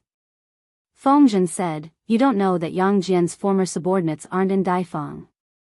On the contrary, many of the local rich families have some minor conflicts with Yang Jian. Years ago, Yang Jian led troops to clear out the pirates and found out that a few of the rich families in Daifang were in cahoots with the pirates. If it weren't for the fact that someone was adamantly stopping him, Yang Jian would probably have killed them all." Knowing that defending the city was hopeless, they wouldn't sacrifice their lives to defend Daifang for Yang Tao. If we can take this place without bloodshed, it will more or less serve as a deterrent. This will also be a great boost to the morale of our army. Yang Si said, there's always a chance. Feng Zhen said, if they refuse to surrender, then we'll use troops to knock down the city gates of Daifang. After that, we'll frame the massacre on the county magistrate guarding the city. We'll say that he's afraid of the might of our army and worried that the commoners will flee, so he purposely spread rumors to discredit the Lord. It's just a matter of a few words. History books were written by the victors, and the losers had no right to speak. After hearing this, Yang Si revealed an indescribable expression. He cupped his hands at Yang Si and said in a strange tone, this humble one is convinced. When Feng Longzi was shameless, he was almost comparable to the Lord. He had lost. Fu Wang adopted Feng Zhen's opinion and issued a letter of challenge. When County Magistrate Xia saw Fu Wang's threat, his legs suddenly turned to jelly. According to the letter of challenge, Fu Wang would lead the 80,000 troops to attack Daifang. If they didn't know what was good for them, the 80,000 troops could trample Daifang to the ground with one foot. If he resisted stubbornly, the result would be the lives of his family and the lives of all the commoners in the city. What should we do? There are only 8,000 troops in the city. How can we fight against 80,000? County Magistrate Xia was indeed as Feng Zhen had said. He had a timid personality and didn't have his own opinions at critical moments. People didn't know how good Jiang Pengji's troops were in water battles, but they were good at sieging cities. The advisor asked, did the Duke of Jianghu not send reinforcements? County Magistrate Xia was so anxious that he was sweating profusely. He couldn't help but complain, Yang Tao's troops are short on horses and there are gaps everywhere. How can he care about Daifang? The letter has already been sent out. The earliest reinforcements will arrive is 7 or 8 days. How can we withstand the ravages of those animals? Yang Tao also had his own difficulties, but County Magistrate Xia wouldn't understand. Instead, he was full of complaints. Do you think Fu Wang and the others will really massacre the city? Mu Xian said, it's hard to say. Lu Shi is restrained by the Nye family, and most of his troops are trapped in the north. Fu Wang has led troops to attack Jianghu for a long time, but he hasn't achieved anything yet. If we use the massacre to intimidate everyone, Fu Wang will encounter fewer obstacles when he attacks Jianghu from the south. The people in Jianghu weren't of one mind. The gentry all had their own plans. If they saw that things weren't going well, they would easily jump ship. If they used the massacre to show their strength, they might really be able to scare the counties along the way into surrendering. County Magistrate Xia became even more flustered when he heard this. The advisor continued, we can roughly tell whether the situation is favorable or not. This is especially true for the strength of the two feudal lords. Lu Shi's troops are strong, and the navy's combat power is also extraordinary. On the other hand, Yang Tao has spent too much of his troops in the alliance with Nansheng. How can he have the strength to deal with Lu Shi now? In my opinion, even if County Magistrate is doing this for the safety of the people in the city, you have to consider this letter of challenge carefully. No matter how sturdy the Daifang was, could it compare to the passes and cities that Jiang Pengji had previously pried open as easily as crushing dry weeds and smashing rotten wood? In terms of military strength, they only had 10% of the enemies. Not even the shadow of the reinforcements could be seen. They couldn't defend even if they wanted to. Instead of defending to the death and sacrificing the lives of all the people in the city, it was better to take the initiative to surrender to the enemy. Furthermore,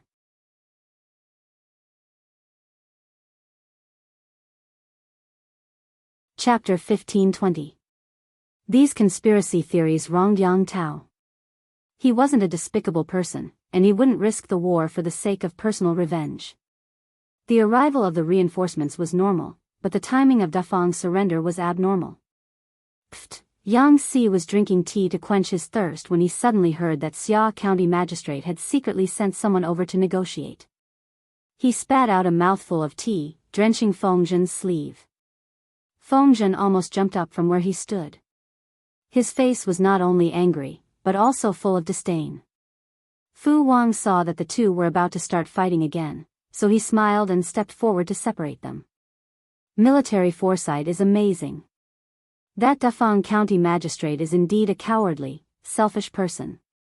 Fu Wang smiled and flattered Feng Zhen, calming his anger at Yang Xi's saliva on his sleeve. But Yang Xi wasn't easy to deal with either. They sent someone over to negotiate. They might not be surrendering. Perhaps they're just pretending to surrender. Feng Zhen laughed coldly. If they had that kind of courage and unyielding character, Yang Jian wouldn't have died so tragically back then. The powers in Jianghu were far more complicated than outsiders could imagine. Landowning families stood in great numbers, and powerful people rose up together. Their interests had already reached a delicate balance. Who would have thought that Yang Jian would appear out of nowhere and break the balance? Some people were convinced by his heroism, but more people didn't like him. At the root of it all, it was because Yang Jian's unyielding attitude had affected the interests of Jiangzhou's landowning families. Rather than saying that Yang Jian had been poisoned by Zhao Shao, it was more accurate to say that he had died because of the landowning family's indifference. Yang Jian was dead. The hothead who had been eyeing their cake and destroying their interests was gone. Who knew how they would celebrate in secret? Yang Tao's personality wasn't as unyielding as Yang Jian's, and his methods weren't as forceful. That was why the backlash wasn't as severe. If Yang Tao's personality was the same as his father's, Yang Tao would have been plotted against a long time ago. This group of people was born to pursue benefits. They were willing to follow whoever could bring them a prosperous future and allow their families to continue to prosper. This rule didn't just apply to the landowning families of Jiangzhou. It applied to other people as well. When Yang Tao could bring them benefits, Yang Tao was their lord. When Yang Tao could not even protect himself, this group of people began to plan for themselves. Loyalty? What was that? Those who were truly proud and unyielding were often the ones who died the earliest and most tragic deaths.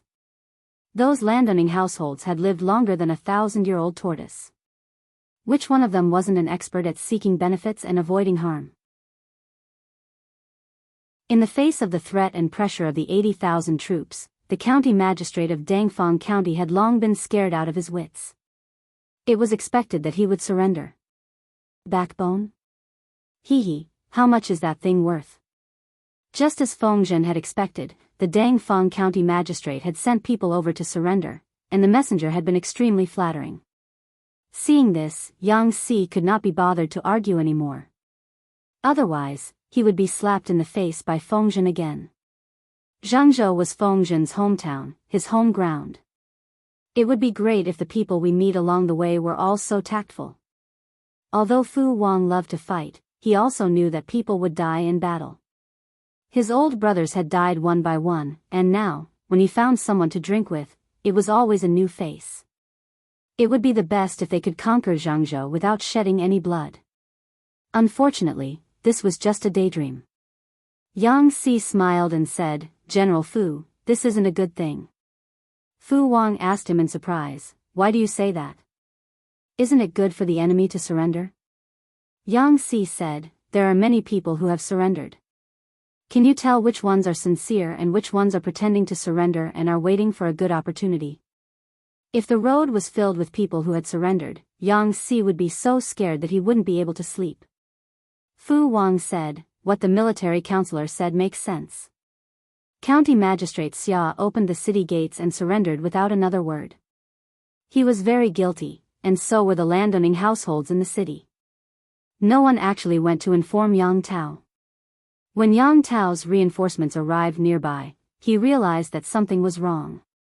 He sent a few scouts disguised as refugees to scout for news. Not long after, the scouts returned. They told the general that there were no signs of a siege at the city gates, but the flag on the city walls had been changed to a flag with the surname Lu. The general who led the troops knew what had happened. He was furious and cut a withered tree at the side with his sword. These despicable people. Are they trying to kill us and then wag their tails at the new master to claim credit? The general was so angry that his chest rose and fell violently, but he couldn't care less about his anger now. He could only immediately turn around and leave with his troops. 80,000 elites were stationed in Dafang, and the level of land warfare of the soldiers under Jiang Pengji's command was well known. The general didn't want to fight against the elites with an exhausted army after a long journey. However, he was still a step too late. Fu Wang led the troops to cut off their retreat. The two armies had a scuffle in the suburbs outside Dafang City.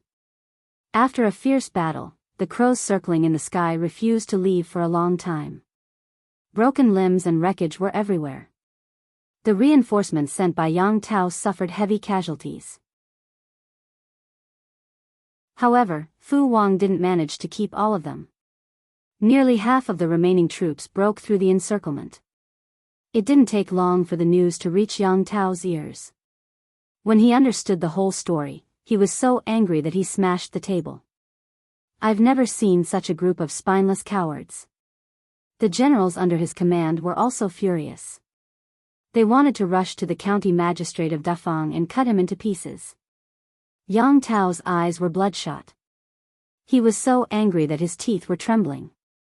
At the same time, he felt a deep sense of heartache.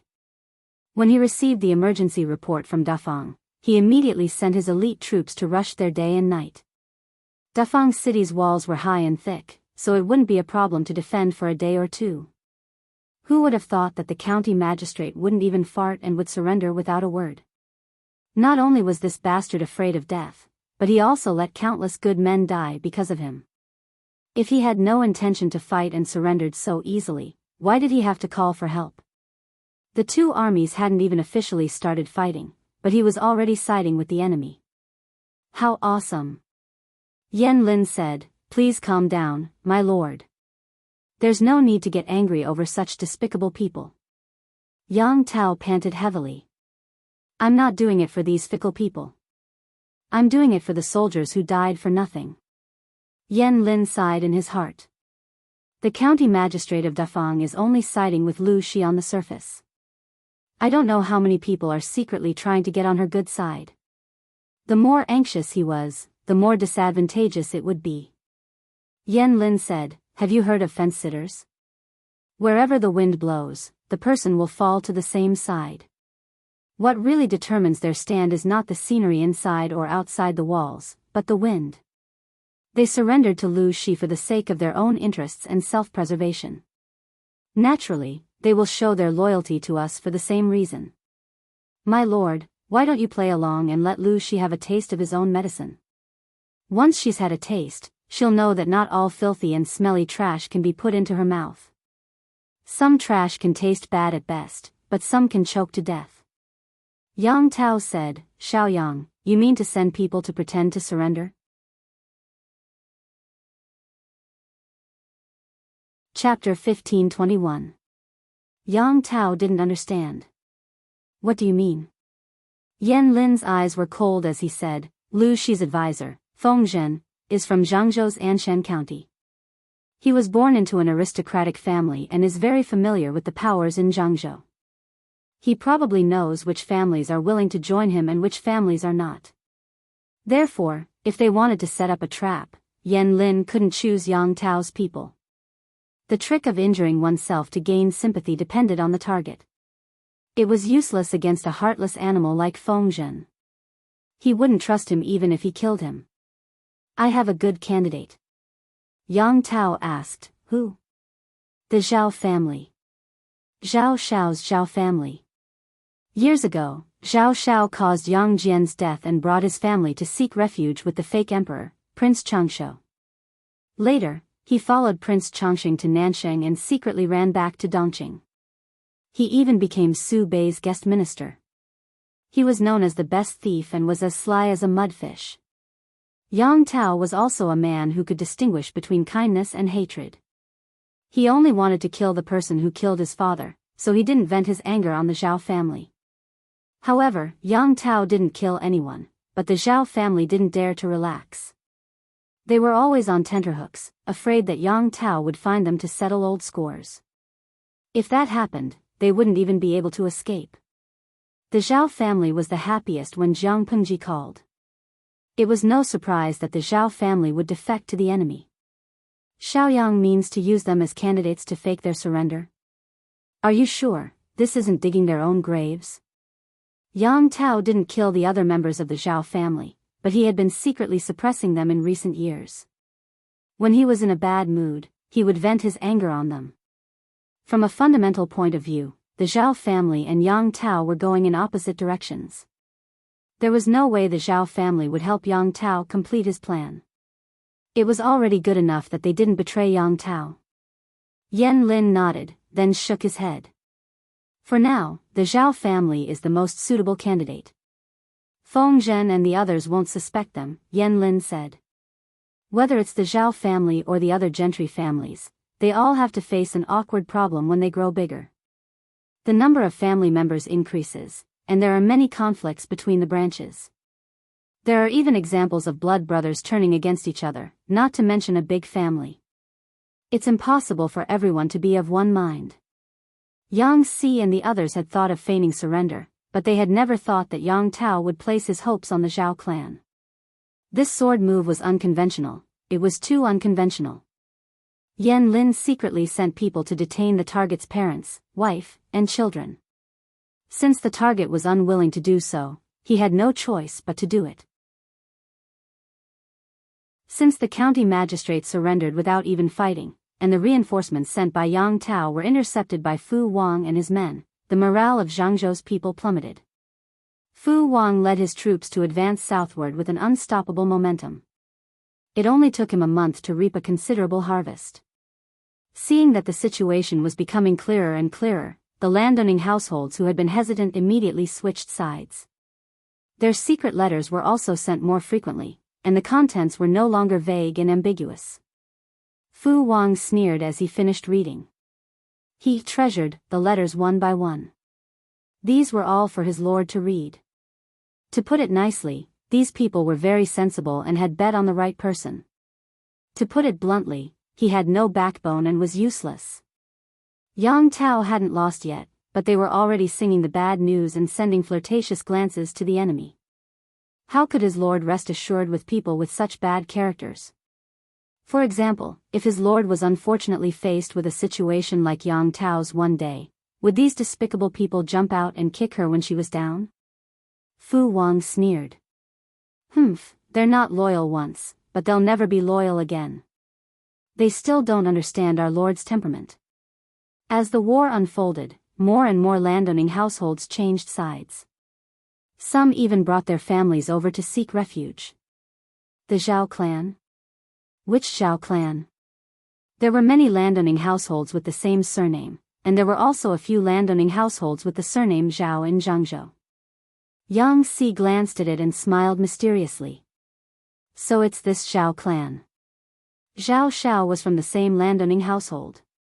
Yang Si even had an inexplicable ill-fated relationship with Zhao Xiao. Back then, Zhao Xiao mocked Yang Si at the Hongmen banquet for being the son of a prostitute. Yang Si immediately retorted, but he was still angry when he returned. When it came to holding a grudge, Yang Si ranked in the top 3. Not long after, his lord brought people to attack the Barbican city. Yang Si secretly concealed Zhao Xiao's whereabouts. He watched as Zhao Xiao was tortured by a few refugees until he was physically and mentally exhausted and couldn't close the door properly. Then, he personally witnessed Zhao Xiao being punished with a wooden basin. Only then did he satisfactorily write off this grudge. Because of Zhao Xiao, Yang Si didn't have a good impression of the Zhao clan. Feng Zhen said, "The Zhao clan has been living in fear all these years. I'm afraid they haven't been doing well." Yang Si laughed. It'd be strange if they were doing well, right? Zhao Xiao is Yang Tao's enemy who killed his father. Now that the Zhao clan is under Yang Tao's control, they have no choice but to tuck their tails between their legs. Now that we're leading troops to attack Jiangzhou, the Zhao clan will probably be overjoyed. Look, they're hurriedly flying over. The Zhao clan was sincerely seeking refuge. Not only did they offer a lot of their family's savings, but they also gave a proof of allegiance. This proof of allegiance was the Great Universal Geographical Map of several main river basins in Jianghu. It also marked the distribution of Yang Tao's troops. This is really generous, but does the military advisor think it's trustworthy? Fu Wang first saw the information, but then he became suspicious. He was a little stunned that such a big pie had fallen from the sky. Yang Si asked Feng Zhen, "Is the relationship between the Zhao clan and Yang Tao really like fire and water?" Feng Zhen said, "Yang Tao often oppresses the Zhao clan. How good do you think their relationship is? If that's the case, this great universal geographical map is real?" Feng Zhen frowned. The Zhao clan's allegiance is real, but the great universal geographical map needs to be discussed. General, why don't you send someone to test them again? The results of the test were that there were no problems. Not everyone could have the great universal geographical map. Otherwise, how could it be called a military secret? If they used it as a proof of allegiance, the Zhao clan's future would be promising. Why would they present a fake map and put themselves in a difficult position? Feng Zhen said, "Yang Tao doesn't tolerate the Zhao clan.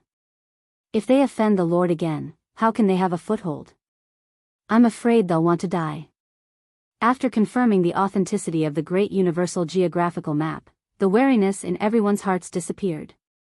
They had previously drawn a map of the waters surrounding Jianghu after clearing out the bandits, but the mountains and rivers within the borders were still unclear. With the help of this Great Universal Geographical Map, the difficulty of taking down Jianghu would be greatly reduced. Fu Wang was in a good mood. Maybe we can take down Jianghu before the Lord forces the Nia clan to retreat.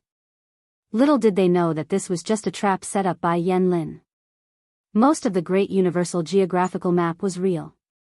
Only the small details were fake, but it was these details that were enough to affect the direction of the entire battle. Yang Tao asked his friend, "Has Xiaoyang been unhappy with the Zhao clan for a long time?" Yan Lin asked with his eyes.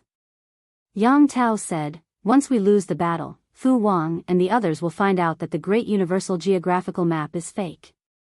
The Zhao clan, who presented the Great Universal Geographical Map, will probably have to bear the full responsibility. Regardless of whether the Zhao clan really betrayed them or not, they would still end up with their heads broken."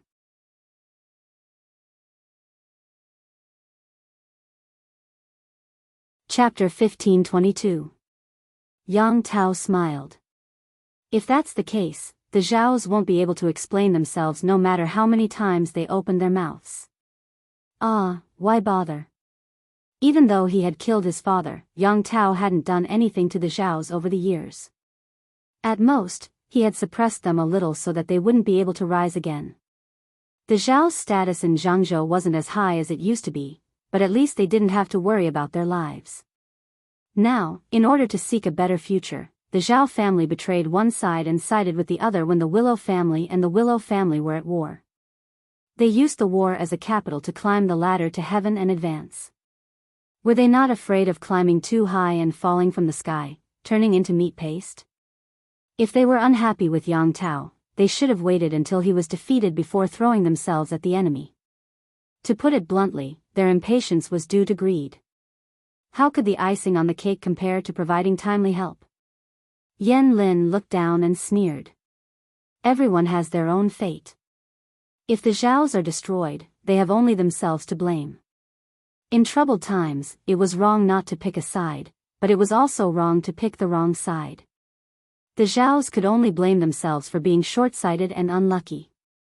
Whether it was Jiang Pengji or the other nobles, they all hated fickle and treacherous people from the bottom of their hearts. Yan Lin had used Jiang Pengji's hands to kill the Zhaos. That was the end they deserved. Yang Tao and Yan Lin watched the Zhao's fate coldly, but the Zhaos didn't think so. Once Yang Tao is destroyed, we can finally put down the knife on our necks. Ever since Yang Tao had risen again, the Zhaos had been trembling with fear, afraid that he would kill them one day. Now that they sided with Jiang Pengji and presented the Universal Geographical Map, they still had to worry about the future of the Zhaos. When the rewards were given after the war, the Zhaos would also be ranked.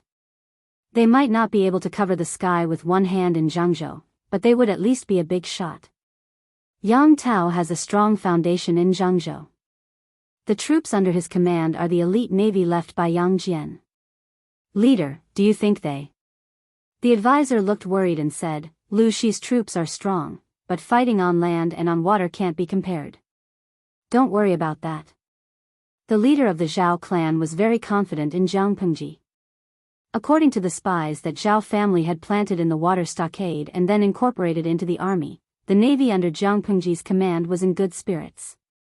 One could not tell that they were cowardly in the face of the great river in the north. If it was a water battle, even if their combat strength was inferior to Yang Tao's, they could still win by relying on numbers. Now that they had presented the great universal geographical map, their chances of winning had increased by at least 30%. Zhao Shi and the others were happily dreaming, unaware that a disaster had already descended. A few days later, a few pieces of bad news reached Feng Zhen and the others. After Feng Zhen and Yang Si had a discussion, they decided to send 30,000 naval troops in 3 different directions. They would go downstream and attack 3 key locations in Jianghu. They were going to catch the enemy off guard. Unexpectedly, the report of victory did not come back. Instead, it was news that the navy had been ambushed by the enemy, and the casualties were unclear. Enemy surprise attack. Feng Zhen's hand trembled, and the brush in his hand fell onto the table. The ink stained the table black. He quickly walked to the sand table and glanced at the place where his army had been ambushed. No matter how he analyzed it, there could not be an ambush in the waters. The waters were wide and the field of vision was clear. Where would the enemy have come from to ambush them? Could it be that they had grown wings and descended from the sky? But their battle report could not be wrong. Then, this meant that there was a problem with their intelligence. A possibility popped up in his mind. The veins on his forehead bulged with his anger. Quickly tell me the details. Feng Zhen pinched the corner of the sand table with one hand. His fingers turned white from using too much force. The messenger saw that Feng Zhen was really angry and did not dare to delay. He spoke twice as fast. Feng Zhen stared at the great universal geographical map that Zhao Shi had presented. 2 clusters of flames ignited in his eyes, as if he wanted to burn a hole in the map. Send reinforcements. If they can make it in time, order the vanguard navy to turn back. This was the disadvantage of outdated communication. If they could communicate in real time, the vanguard navy could send news back when they realized something was wrong. Then, Feng Zhen could order adjustments to the battle order to reduce unnecessary casualties and losses. It was too late to order reinforcements and retreat now. Report: the first messenger had just left when another soldier came running with an urgent report from the front lines. Feng Zhen had already expected this. He ordered people to take Zhao Shi into custody and had the messenger read out the urgent report. There were many waters in Jianghu. Some of the waters looked very calm, but under the water, there were undercurrents and reefs everywhere. If the navy at the helm was not careful, it could easily cause the ship to hit the reefs and sink. Once in the water, how could they fight? The navy was quite alert. When they realized that something was wrong underwater, they immediately sent people back to report. But they did not dare to delay military orders, so they chose a compromise. They had the army stop for half a day and sent dozens of soldiers on small boats to check out the situation in the waters. After investigating for an hour, they suddenly realized that the waters were very dangerous. The small boats were fine, but the battleships that could carry hundreds of people had a deep draft. If they sailed over, they would most likely hit the reefs and sink.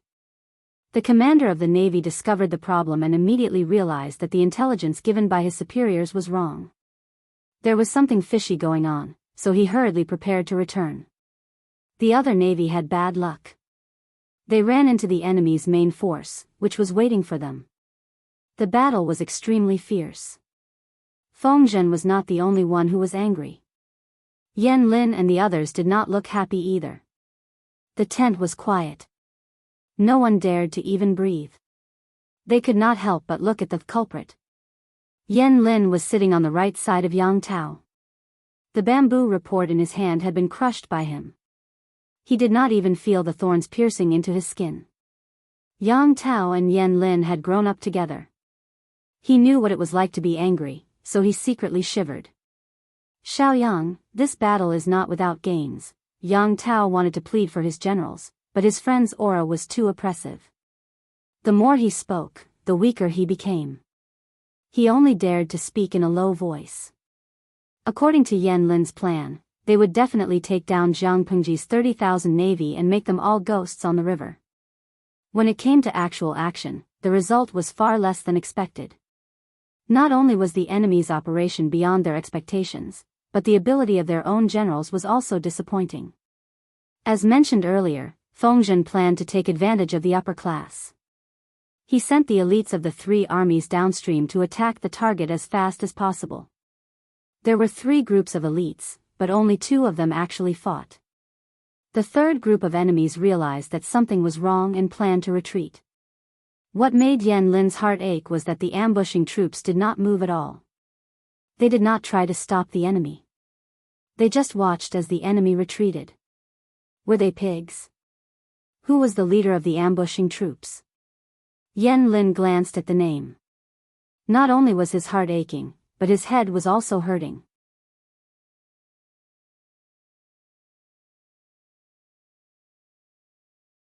Chapter 1523. He was supposed to spend the rest of his life at home, but because of his disappointing children, he had to put on his armor again for the sake of his descendants. He begged Yang Tao to give him a chance to fight. Yang Tao was a sentimental man. The old man was not only Yang Jian's martial arts master when he was young, but he had also protected Yang Jian from many fatal wounds. He had been at his beck and call for more than 20 years. Yang Tao couldn't refuse, so he agreed. It was a pity that the old man was too old. He often acted like an old man and used his old friendship with Yang Jian to pressure people.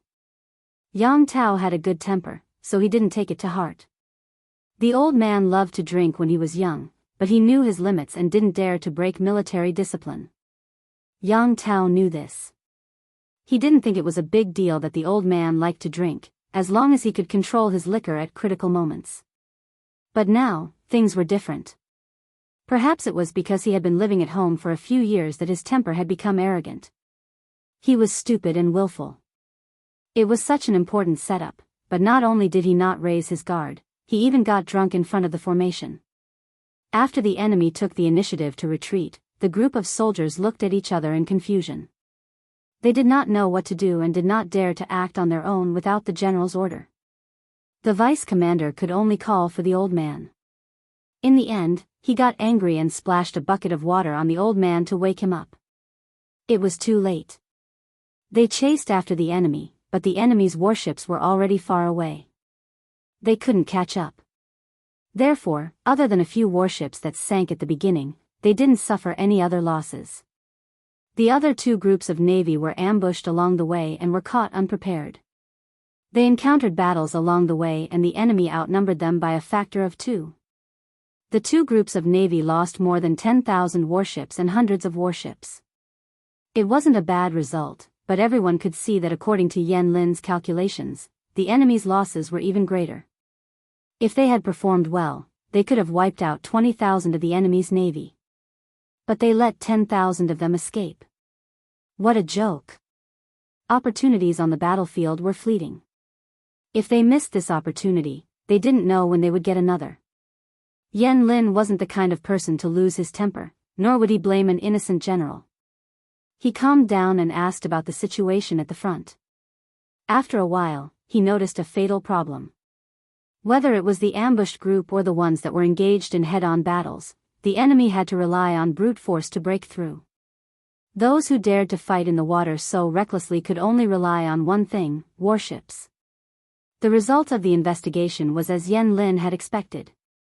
The enemy's warship was indeed unique. When the 2 ships collided, the enemy's ship didn't shake much, but Yan Lin's ship reacted violently. If there were a few more collisions, the enemy's warship would still be able to hold on, but their own warship would already be damaged and flooded. Everyone listened to this analysis, and the previous information surfaced in their minds. Mountain Ghost grants shipbuilding divine art. They looked at each other in dismay, silently communicating with their eyes. Aren't they all fake? Someone finally broke the silence. How can there be mountain ghosts in this world? They were in awe of ghosts and gods, but that didn't mean they believed in their existence. There are no mountain ghosts, but the warships they built do have an advantage in water battles. Because of the sturdiness of the warship, it was able to break through their blockade and ambush by brute force. It could only watch helplessly as half of the fatty meat flew away. This battle could not be said to be a great victory.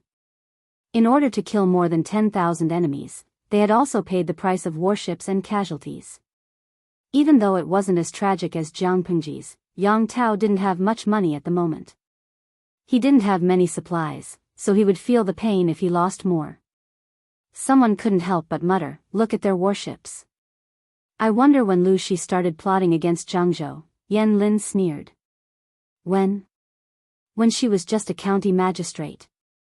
Who would have thought that Qi Kuang, whom Jiang Pengji borrowed during the alliance meeting at Huangshui, would help her train such a tough navy? He shouldn't have let her borrow him back then. Thinking of this, Yan Lin resisted the urge to get even with his friends. Jiang Pengji wanted to borrow Qi Kuang, but Yang Tao had foolishly agreed. Who would have thought that they would raise a tiger in their bosom? After everyone left, Qian Su secretly gave a letter of information to Yang Tao. Yan Lin was beside him. What's this? Qian Su said, the news came back 2 days ago. Lu Shi has put a lot of pressure on the Nye family. Yang Tao opened it curiously and frowned. After reading it, he passed it to his friend, Yan Lin. *T. Yan Lin said, how dare they send back such absurd news? The letter said that hundreds of arrows were stopped in mid-air by the golden light and couldn't hurt Jiang Pengji. Yang Tao said, fortunately, this news didn't spread. Otherwise, it would prove that Mountain Ghost helped Lu Shi. Qian Su said, it was also because of this concern that I secretly hid this letter of intelligence. If Lu Shi is truly blessed by the heavens, this battle will be hard to win. The Nye family has such a strong military force and Nye Liang is so ruthless, but they were defeated by Lu Shi. This is a ready-made example. Because there were many illiterates, there were also many ignorant people. They were the easiest people to provoke and deceive. Yan Lin said, I don't think we can hide it for long. Fortunately, our army has just won a small battle. It should be able to eliminate the influence of the rumors. If he was blessed by the heavens, how could he lose to a mortal? Qian Su also laughed. This battle came in time. Otherwise, our army would be very passive. Yan Lin couldn't laugh. He was in charge of the entire army and knew the current situation of his army. After all, the battle at Nanxing had consumed too much energy. Before they could recover, they had to fight Jiang Pengji again. They were weak. This news couldn't be spread to prevent the stability of the army from being affected. Yang Tao's camp was half happy and half worried.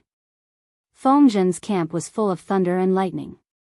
It looked like a fellow cultivator had passed the tribulation and ascended. The people of the Zhao family were detained. The leader of the Zhao family, who had presented the universal geographical map, was brought to the front of the crowd. The leader looked confused. You presented a fake map and killed tens of thousands of my soldiers. You deserve to die, you villain. Fu Wang gritted his teeth. He unsheathed his sword and placed it across the leader's neck, drawing a thin red line. The leader of the Zhao family was scared out of his wits. He hurriedly said, General, what do you mean? Why are you accusing me? Feng Zhen threw the universal geographical map on the leader's face. His expression was extremely cold. This is the map you presented. When had the leader of the Zhao family ever been humiliated like this? However, with the enemy's sword on his neck, he could only swallow his anger for the sake of his life. He opened the universal geographical map with trembling hands and looked at it carefully. This is indeed the universal geographical map I presented. The map is fake, Yang Si sneered. Yang Si sneered and said, TSK, you colluded with Yang Tao to use fake pictures to harm people. What a loyal dog. The Zhao family and Yang Tao hated each other so much. How could they let bygones be bygones?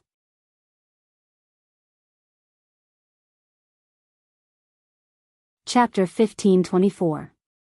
Fake? How could the Universal Geographical Map be fake? Someone must be trying to frame us. The Zhao clan leader's heart skipped a beat. All the blood drained from his face, leaving behind a frighteningly pale face. His eyes were as big as goldfish. He wasn't stupid. He knew what would happen to the Zhao clan if the Universal Geographical Map was fake.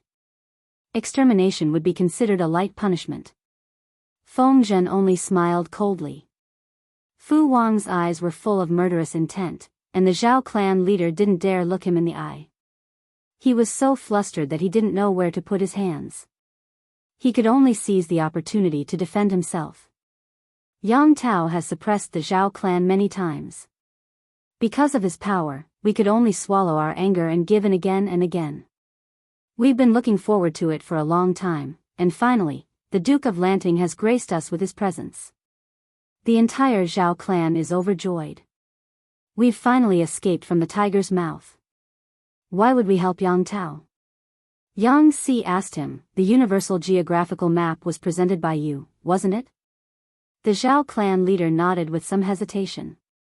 Yes. This fake Universal Geographical Map caused our deployment to go wrong. We fell into the enemy's trap and lost tens of thousands of elite soldiers, wasn't it? The Universal Geographical Map must have been replaced. The map presented by the Zhao clan is definitely not a problem. The Zhao clan leader felt even more hopeless after hearing this. He stammered, the Zhao clan is truly loyal to Duke Lanting. I hope that the general and the military counselor will investigate carefully and prove our innocence. Yang Si smiled coldly. The fake map was presented by the Zhao clan. Of course, you have to bear the responsibility. Even if the Universal Geographical Map was really replaced, you have failed in your duties. The lives of your entire clan won't be enough. When the Zhao clan leader heard this, he immediately understood Yang Si's plan. His heart went cold, as if he had fallen into an ice cellar. Why are you talking so much nonsense with him, military counselor? Lock up all his clansmen and investigate them one by one. Fu Wang had never been a good-tempered person. They had lost tens of thousands of sailors in one go.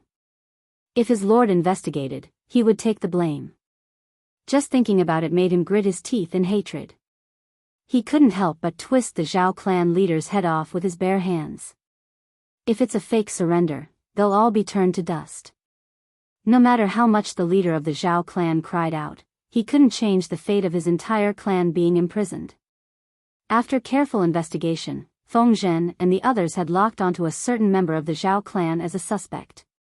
On the eve of the incident, the man had packed his belongings and was ready to escape. However, his luck was a little bad. Halfway through his escape, he was stopped by his pursuers at a certain pier and was tied up and brought back. Although this person was from a branch family, he was doing quite well. He was usually dressed in gold and silver, so when had he ever been treated like this? Tell me the truth, and I might leave you with a whole corpse. Feng Zhen had been too confident. He had played with eagles all his life, but he had almost been pecked blind by an eagle. This time, he had lost tens of thousands of elite sailors. It was a painful lesson, but it wasn't to the point where his bones were broken. Otherwise, he wouldn't be able to absolve himself of the blame even if he died 10,000 times. Why did you capture me? Then why did you pack your bags and flee? Feng Zhen countered. The Zhao clan has been implicated because of you, and their extinction is imminent. As a member of the Zhao clan, you will naturally share blessings and misfortunes, and follow them to the Yellow Springs. Tell me, why did I capture you? The man's hands were tied behind his back with hemp rope. He knelt on the ground, his head drooping to his chest, not daring to raise his head. What, you have nothing to say? Feng Zhen laughed coldly and confidently. Did you swap this fake Great Universal Geographical Map? The man's body trembled faintly, and his Adam's apple squirmed as he swallowed. Feng Zhen continued, "Your parents, wife, and child. You said they were ambushed and killed by the pirates, but in reality, they were detained by Yang Tao, weren't they? Since you already know, why bother asking?" The man saw that Feng Zhen had even guessed this, so he simply threw caution to the wind and admitted to all his crimes. "This was all my doing. I will take responsibility for my actions alone, and it has nothing to do with the clan." Feng Zhen laughed.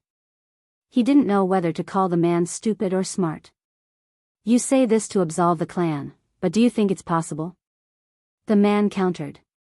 "What, is the Duke of Lanting someone who can't tell right from wrong, and would actually implicate the entire clan for one person's crimes?" He insisted that he was the one who did it.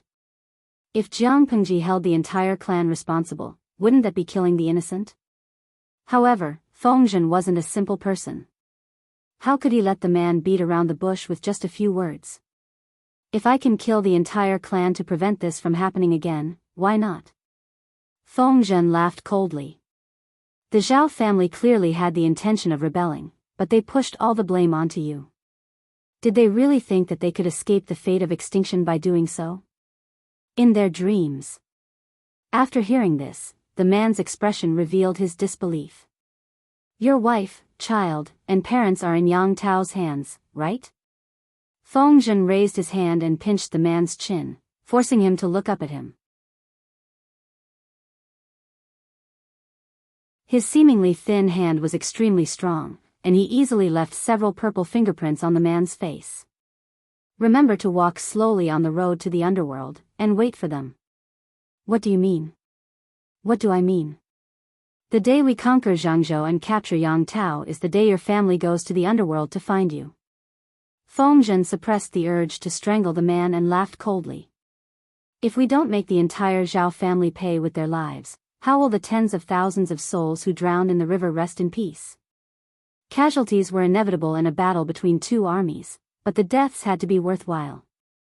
Feng Zhen wouldn't blame Yan Lin, who came up with this evil plan, because this was a normal battle between two armies. Conspiracies and overt plots were normal. You could plot against others, and others could plot against you. It was just a matter of who was more skilled. However, he couldn't tolerate the villains involved. The Zhao family brought their entire clan to seek refuge, but they presented the fake map. They deserved to die. Because they had lost a battle, Yang Tao's side was full of vigor. The gentry who had been throwing flirtatious glances at Jiang Pengji didn't make a move again. The secret report Jiang Pengji received was about the Zhao family. These gentry in Jianghu. Are they all itching for a beating? The more he looked, the angrier he became, especially when he saw the number of casualties on his side. His heart burned with anger. Do they really think the feudal lords are like radishes and cabbages in the market that they can pick and choose? Yang Tao was weak, so the gentry in Jianghu kept throwing flirtatious glances at Jiang Pengji. Their attitudes were ambiguous. Yang Tao had won a great victory, so the gentry's stance changed again. The gentry who had pledged their allegiance to Jiang Pengji were also restless. When had she ever been so picky? Did they really think Jiang Pengji was easy to talk to? Regarding the Zhao family, Jiang Pengji had the same thoughts as Feng Zhen and the others. If she allowed this incident to set a precedent, the gentry who pledged their allegiance to her in the future would pull out some petty tricks and drag one of their clansmen out to take the blame. Her prestige and reputation as a feudal lord would be swept away. How could she defend herself? Qiguan Rang said, "This is what Yang Tao wanted." Indeed, Yang Tao had taken Jiang Pengji's sword and killed the entire Zhao family.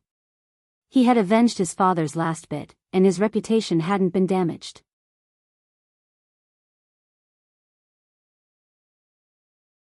Chapter 1525. Jiang Pengji knew that Yang Tao would clap his hands and celebrate if she killed Zhao Shi, but she still wanted to kill her.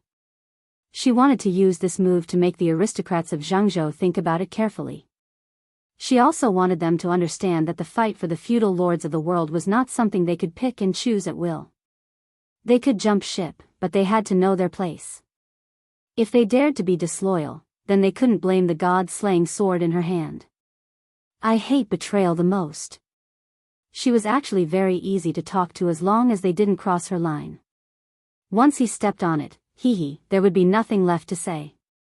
Apart from that, there was also the punishment for Fengzhen's mistake. She planned to settle the score after the war. Yan Lin is not to be underestimated, but Feng Zishe really underestimated him. Qi Guanrang and Wei Ci walked out and talked about what had happened in a low voice. Everyone could tell that Jiang Pengji wanted to give Fengzhen a chance. She didn't want to punish him severely. Of course, she couldn't punish him severely because Fengzhen wasn't the only one to blame. I agree with the first part, but I disagree with the second part. Wei Ci smiled. Yan Lin helped the reckless Yang Tao get to where he is today. He must have some skills. It's not right to say that Zishe underestimated him. If Wenjin was Zishe, would you have fallen into his trap? Wei Ci knew that Qi Guanrang's temperament was very similar to his lord's. They didn't use people they didn't trust. No matter how one looked at it, it was reasonable for Zhao Shi to surrender. No one would believe that Zhao Shi, who had a grudge against Yang Tao, would help Yang Tao set someone up. Therefore, after accepting Zhao Shi, even if he had doubts about the universal geographical map, he had to use it. As long as he used the map, Yan Lin's plan would be half successful. The other half would depend on the outcome of the battle. Based on the fake map, Yan Lin had predicted the enemy's layout in advance. He had chosen the right 3 ambushes. It showed how difficult Yan Lin was to deal with. Even with Wei Ci's experience from his previous life, he wouldn't be able to win against Yan Lin. Qi Guanrang frowned and said gloomily, "It's hard to say. I'll most likely fall into his trap." Yan Lin's plan was not something that could be avoided by a cautious and suspicious person. Wei Ci was not surprised by Qi Guanrang's answer. Based on what happened in her past life, Qi Guanrang was the one who fought Yan Lin, not Fengzhen. He even suffered a few losses at Yan Lin's hands.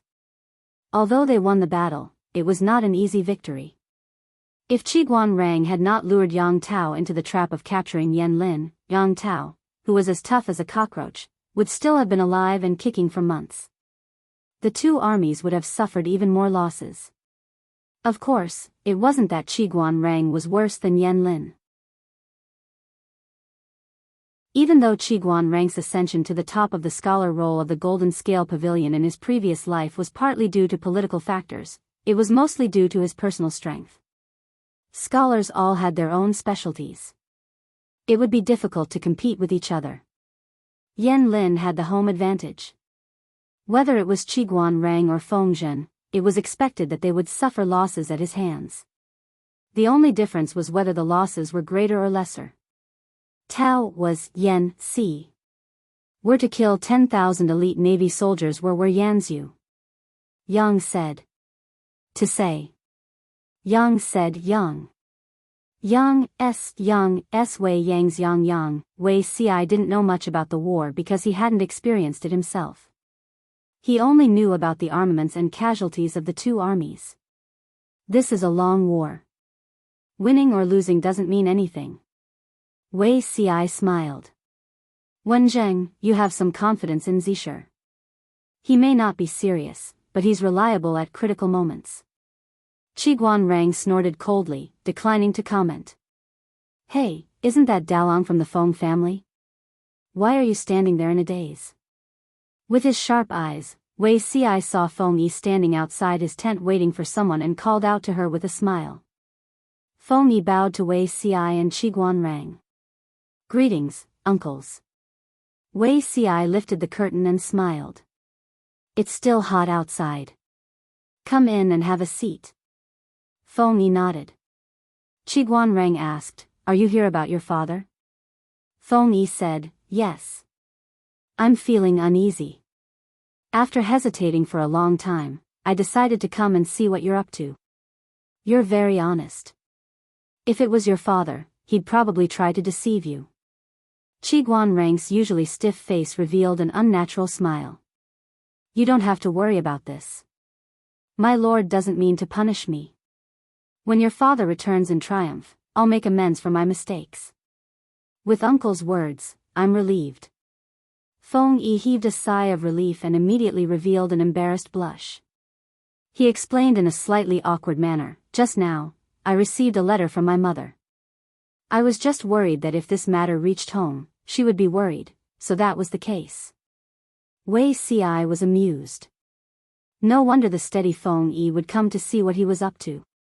Seeing Feng Yi leave, Qiguanrang said, although they're mother and son, they have a good relationship. I really don't know how this Feng Lingzi did it. He's useless and unsteady, but his wife is smart and capable. His son is also a good seedling. It's enviable. Wei Ci said sourly, maybe he'll have better seedlings in the future. Feng Yu, hee. He should have eliminated this child when he was selecting the study companions of the crown prince. Why was the pig in Feng Zhen's house eyeing the good cabbages in other people's courtyards? Qiguanrang asked faintly, can Feng Lingzi still make it? Feng Zhen drank alcohol and took hanshi powder. Although he quit under the Lord's tyranny, could his seed still survive? Wei Ci revealed an indescribable expression. What was the point of asking him if Feng Zhen could make it? However, he really did know. This was a pain in the ass. Wei Ci didn't struggle for too long. Soon, he was called away by the messenger who ran over. My lord is busy. Qiguanrang revealed a complicated expression after hearing this. He stretched out his hand towards Wei Ci, indicating that he should go. He didn't need to be called. The messenger said again, my lord has summoned both military counselors. Qiguanrang responded with an oh. There was no awkwardness on his expressionless face. He smoothed out the folds of his sleeves. The two of them went to the commander's tent together. What's going on now? Qiguanrang was curious. Wei Ci didn't know either. He only said, you'll know when you get there. Just like the two of them, everyone returned to their respective tents. They hadn't even sat down when they were called over by their lord. They came a few times a day. Their legs were so thin that they could walk. The Nye army seems to have the intention of withdrawing. Everyone had just arrived when Jiang Pengji said such a sentence. Everyone was collectively dumbfounded. Withdrawing? The Nye army? It couldn't be. They refused to withdraw even when Nye Liang knelt down. Why would they withdraw now? Wei Ci frowned and said, could it be that there's a problem at the rear? Wei Ci had also heard of the trivial matters of the Nye family. When Nye Liang was still alive, they still knew to be cautious. Now that Nye Liang was dying of illness and Nye Qing was in a hurry to take over, how would Nye Liang's uncles be willing to see a grandson defecate on their heads?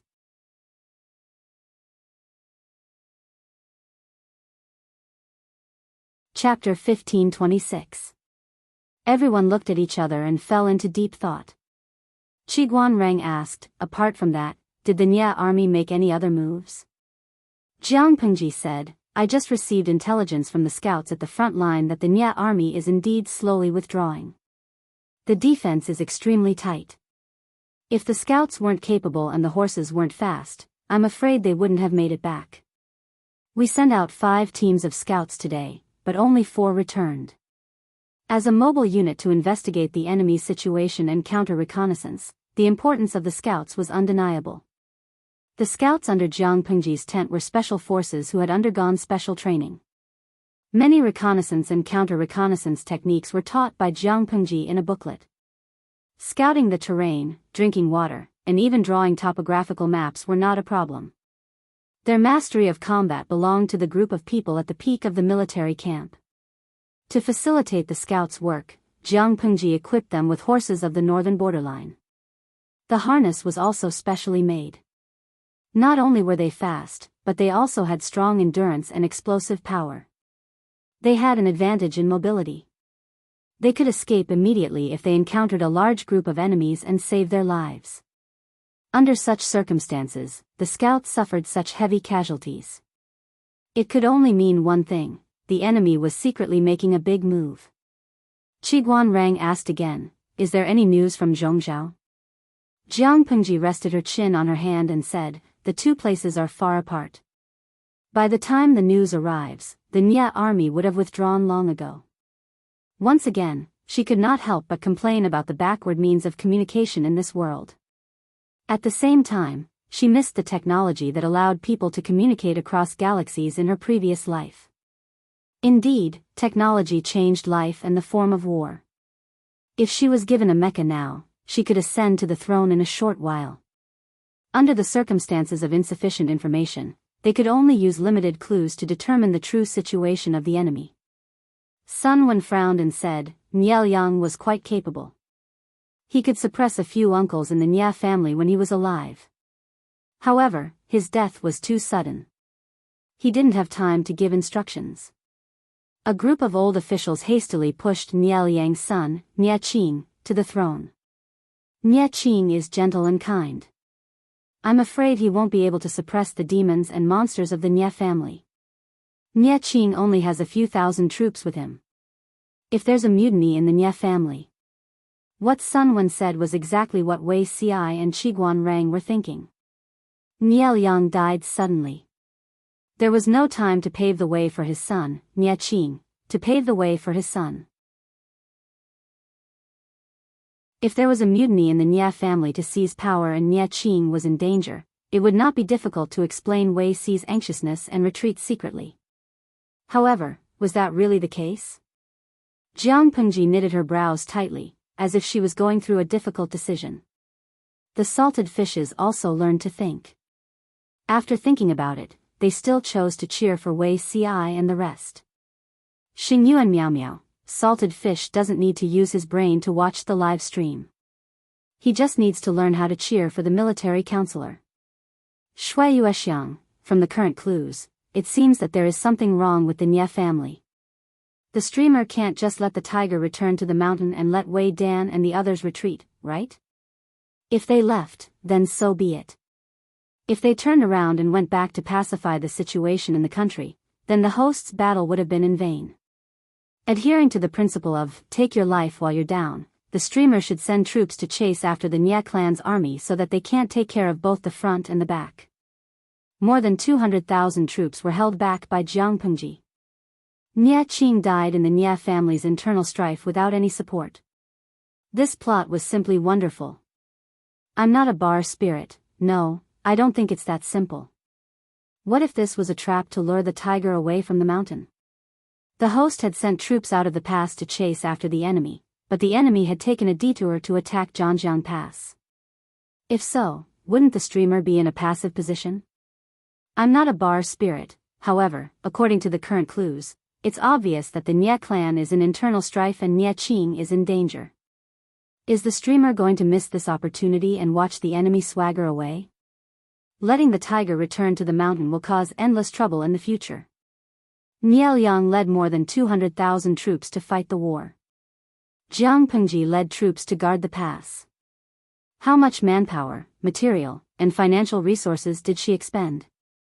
If the enemy left just like that, they would come back every few days for a stroll.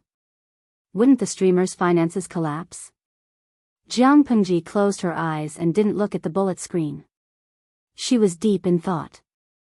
After a while, she heard hurried footsteps coming from outside the tent. Report, the enemy has sent a letter of challenge. They've asked us to fight in 3 days. The messenger handed the letter of challenge that Wei Dan had personally written to Wei Ci, who then passed it to Jiang Pengji. She opened the tactical manual and took a look.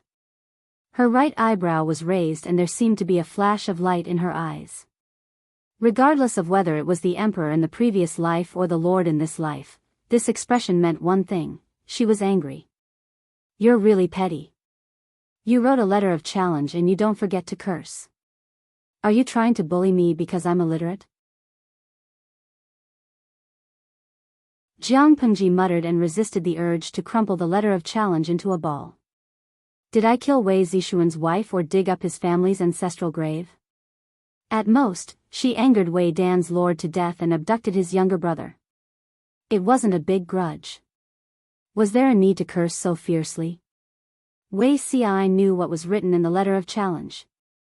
His elder brother usually looked gentle, elegant, dignified, and polite, but he was quite vicious in his cursing. He remembered that in the previous life, he had written an elegy in front of Niel Yang's morning hall. The first half of the elegy praised Niel Yang to the heavens. In the second half, he mocked and insulted the villain who poisoned him. He cursed the person who poisoned him from head to toe, from his parents to his deceased ancestors. Wei Ci didn't know who poisoned him, but he later heard that Niel Yang's two uncles had fainted in front of the morning hall. Qiguan Rang took a look at the contents of the letter of challenge. There weren't many real words of challenge. The rest were sarcastic greetings.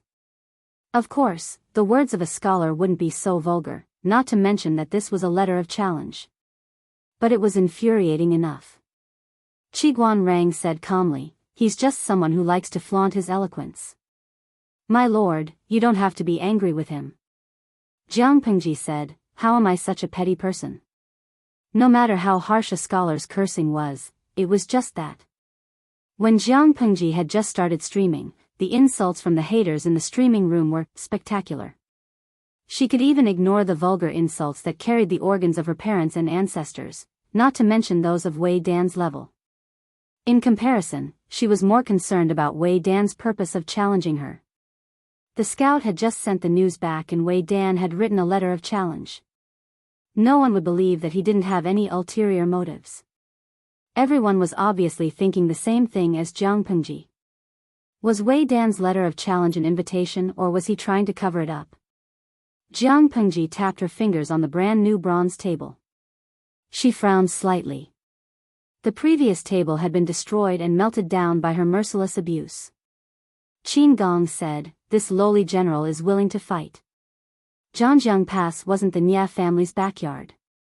She could come and go as she pleased. She had to catch up with him and beat him up.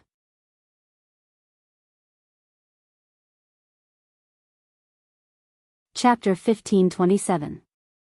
There is no movement from Lu Shi's side. Did he see through our plan? Fan Shen was very panicked, but Wei Yong was not in a hurry.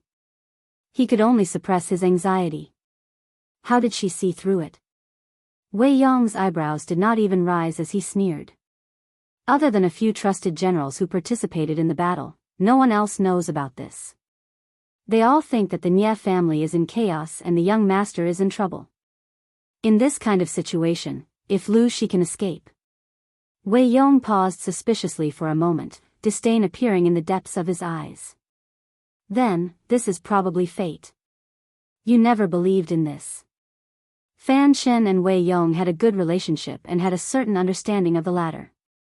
Ever since the previous master Niel Yang died of illness, Wei Yong had changed. Fan Shen could not say exactly what had changed, but it was definitely not a good change. Fan Shen expressed his understanding of this. In the mortal world, boring bodies were everywhere, and interesting souls were 1 in 10,000. How rare was it to meet someone who understood him? After the previous master Niel Yang died of illness, while Wei Yong had not reached the level of broken zither and broken string, he had been somewhat disheartened. If the previous master had not entrusted his son Nie Qing to Wei Yong before he died, Wei Yong would have wanted to retire. Fan Shen was not making this up. Just from how Wei Yong addressed Nie Qing and Niel Yang, he could tell. Everyone had changed to address Nie Qing as Lord. Only Wei Yong stubbornly called him young master. He was clearly unwilling to accept the reality of Niel Yang's death. If Nie Qing was not Wei Yong's son-in-law and student, and the two were like father and son, just this address would have thoroughly offended Nie Qing. The old master had died of illness and been buried, but the old subject was still unwilling to accept reality. Where did Wei Yong plan to place the new master? No matter how broad-minded a person, once they reached this position, Nie Qing could not completely ignore it. Even if it was just a little dissatisfaction, over time, it would be enough to destroy the friendship between Nie Qing and Wei Yong. Thinking of this, Fan Shen reminded in a low voice to prevent Wei Yong from stepping on a landmine in the future. The previous master has passed away for a long time, and Zi Shun is a reasonable person. No matter how good your relationship with the present lord, you are not biological father and son. The way you address me, you should change it. Don't embarrass the Lord. Out of the corner of his eyes, Wei Yong glanced at the orange afterglow on the horizon. His lips were tightly pursed, and he seemed a little stubborn. Fan Chen said, the previous Lord has already left. By doing this, other than making others look at the Lord differently and suspect that the Lord's position was not obtained through proper means, there is no other meaning. If someone uses this to make a big deal out of it, not only will Her Highness be passive, but you won't be able to get anything out of it either. Wei Yun said, my lord hasn't really left yet. Fan Chen's heart jumped. The previous master wasn't dead? But, Wei Yong added, the scheme he set up before his death hasn't ended. How can you say that he's gone? Next time, speak more swiftly and finish it in one breath. Fan Chen nearly choked on his words as he grumbled, you almost scared me to death. Wei Yong said calmly, when this matter is over, Yong will personally apologize to the young master.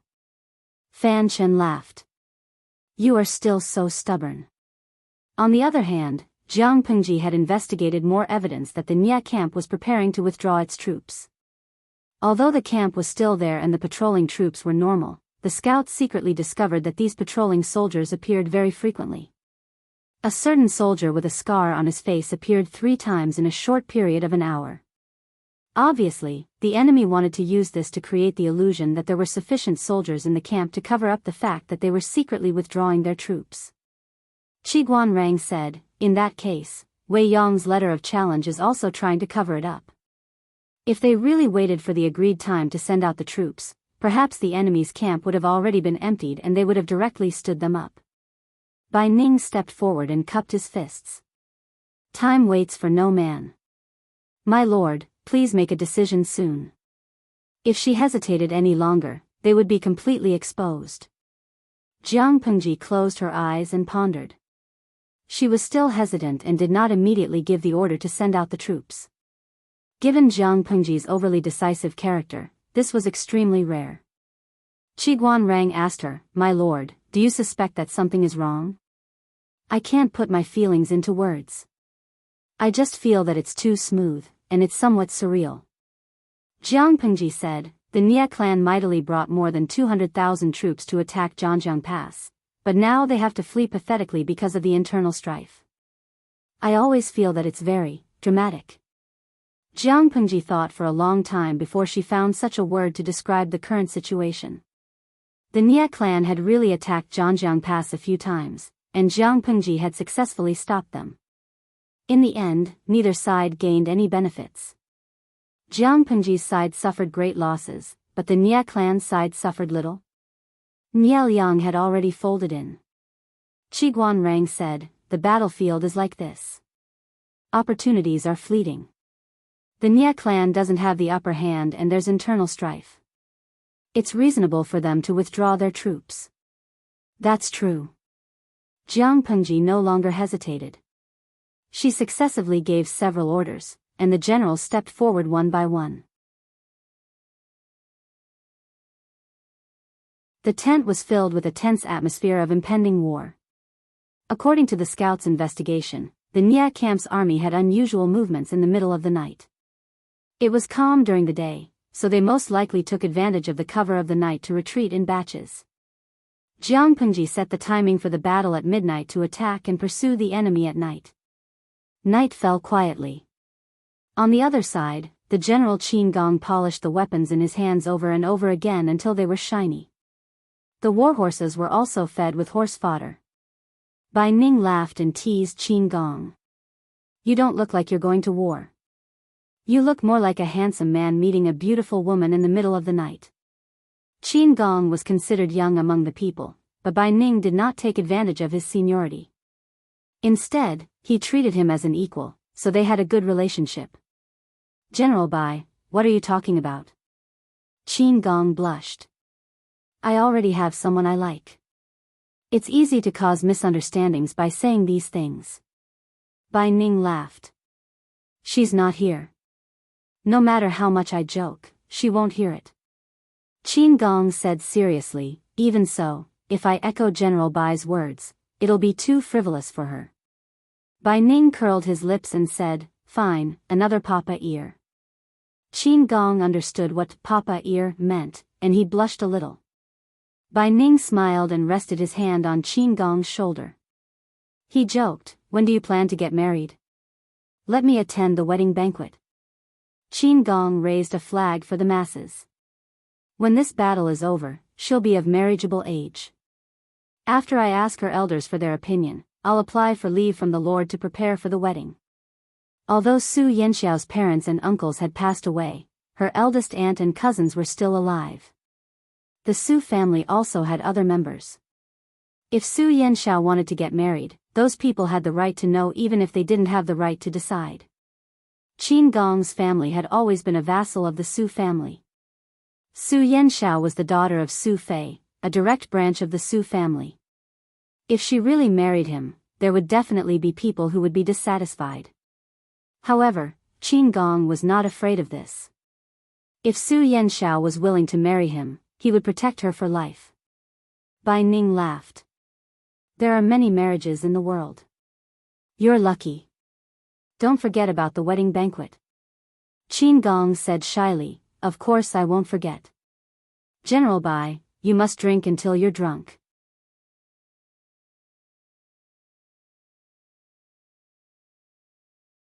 Chapter 1528. What's there to say? Jiang Pengji passed by in her military uniform. Her sharp ears overheard their conversation, so she interrupted and asked. Bai Ning laughed.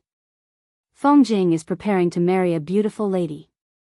He'll be hosting a banquet. He wants me to go and drink until I'm drunk. Jiang Pengji glanced at Qin Gong. He had a bright and warm smile on his face. She could tell that he was in a good mood. Don't say things like, I'm going to get married after the war, wife and children will warm the Kong bed. Jiang Pengji also learned about the certain death flag from the audience. It was common in dramas and movies. The main character who spoke would definitely die. The purpose was to set off the tragic atmosphere. Even though Jiang Pengji herself had raised countless flags, it was indeed inauspicious to say such things before the war. Qin Gong asked in surprise, there's a saying for this? Jiang Pengji said, I don't know where I heard it, but those who said such things before the war basically never came back. Qin Gong's face turned pale. Bai Ning patted his shoulder and said in a rough voice, don't be afraid. Just spit a few times and take it back. It was originally a joke, but he didn't expect that Qin Gong would actually learn to do it seriously. He looked very cute. Jiang Pengji could not help but be speechless. I lied to you. You too actually believed it. Qin Gong opened his innocent eyes wide. Seeing that Jiang Pengji could not continue doing evil, she asked, do you really plan to marry Lady Su after the war? Qin Gong nodded. He was immediately stunned. He asked her, how did you know it was her, my lord? Jiang Pengji asked in return, if it wasn't for this intention, you wouldn't have to take care of everything even if she's the daughter of your former lord, right? That's what I think. Qin Gong said, after the war, I'll marry her. I can take care of her in the future. It's killing two birds with one stone. Even though Jiang Pengji did not mistreat the children of defeated vassals, she could not stand the tripping of her subordinates. Since the successive defeats of Su Fei and Su Pei, the Su family, which used to be like the sun in the sky, had completely quietened down. If Su Fei and his wife were still alive, as the daughter of a vassal, Su Yanxiao's marriage would definitely be top-notch. Now that Su Yanxiao's parents were dead and her immediate family was no longer around, Su Yanxiao's marriage fell into the hands of her eldest aunt. Eldest aunt didn't treat Su Yanxiao harshly, but she wasn't as attentive and loving as her mother. Marriage was even more out of the question. Most of the time, she would be married to the legitimate son of a small aristocratic family. If she was unlucky, she might even be married to a commoner who had recently risen to power. Once she got married, Qin Gong would have to avoid arousing suspicion and would not be able to protect her. Rather than worrying like this, it would be better to just marry her. He would treat her like a treasure. Qin Gong was Jiang Pengji's trusted general. If Su Yanshao married him, no one would dare to underestimate her in the future. Jiang Pengji smiled. I'm so envious. Qin Gong was puzzled. Is my lord envious of this general? Jiang Pengji said, it's good to be young. Isn't it enviable? Qin Gong was confused. He didn't know what was so enviable about being young. This had nothing to do with what his lord had said before. But he could also tell that his lord was very much in favor of his marriage with Su Yanshao. This made Qin Gong heave a sigh of relief. He wasn't afraid of anything else, but he was afraid that his lord wouldn't agree. If that happened, Qin Gong would be in a difficult position. He could either give up on Su Yanshao or resign and live in seclusion. If he asked himself honestly, the possibility of him choosing the latter was higher. Remember to leave a cup of wedding wine for me. Qin Gong smiled. Yes, my lord. While they were chatting, the army was ready to set off. Jiang Pengji mounted her horse. My lord, what are you doing? Qin Gong was shocked. Was his lord going too? It's not good to be idle all the time. My bones are getting hard, Jiang Pengji said. Let's set off. Qin Gong was speechless. Was it really because of this willful reason? Qin Gong missed his old lord Su Fei very much. Although Su Fei wasn't very smart, he wouldn't be so bold as to rush to the front lines. The army set off in 3 directions. Jiang Pengji's expression was not very good. Her brows were tightly knitted. She led the army and set off naturally, not because she wanted to fight a war. She just had a bad premonition. This was a kind of natural intuition that had been honed through countless life and death experiences. It was hard to explain, but this intuition had saved her many times. The army quietly approached the enemy's camp. The scouts who set off first quickly returned with news. Reporting to my lord, the enemy's camp is empty. The shadows in the tents are all straw branches. Judging from the ashes of the bonfire in the camp, they should have left less than 15 minutes ago. They split into 3 directions to outflank the enemy's camp, but they didn't expect the enemy to have already retreated. Qin Gong and Bai Ning each led a group of troops. When they heard the scouts report, they immediately gave the order to chase after them. The enemy left in a hurry. They left some heavy and clumsy military supplies and rations in the camp that were not suitable to be taken away. It could be seen that the enemy left in a hurry. If they caught up with the enemy at this time, they would definitely win a great victory when the enemy was unprepared. Jiang Pengji felt that something was wrong. Her troops did not move. She asked the scout, "How's the bonfire?" The scout said, "Some are still burning, some have been extinguished. It's a mess." Jiang Pengji asked again, "What about the footprints near the bonfire?" The scout recalled carefully and reported truthfully. The footprints near the bonfire were a little messy. Jiang Pengji asked a few more questions in succession, such as the layout of the enemy's camp. The more she listened, the more she frowned. The general who was sent by the military counselors to protect his lord was puzzled. He asked, "My lord, is there something wrong?" Jiang Pengji grabbed the reins and said coldly, "There are many things wrong." They had the energy to prepare straw branches to disguise as human shadows.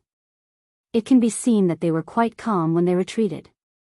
If that's the case, the bonfire, documents, and objects shouldn't be so messy. The general's heart turned cold after he heard that. He exclaimed, "Could it be a trap?" Jiang Pengji sneered. "I'm afraid we've been fooled.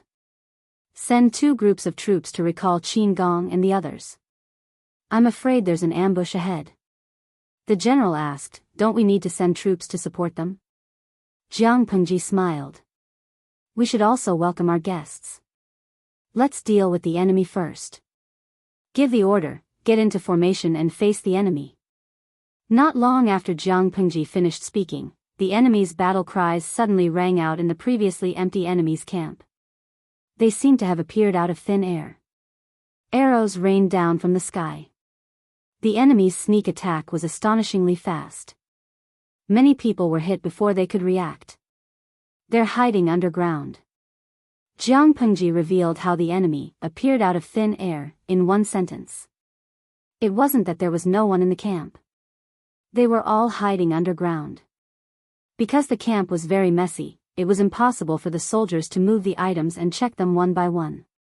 As long as the soldiers spread out their sleeping mats and covered the holes where they were hiding, they would basically not be discovered.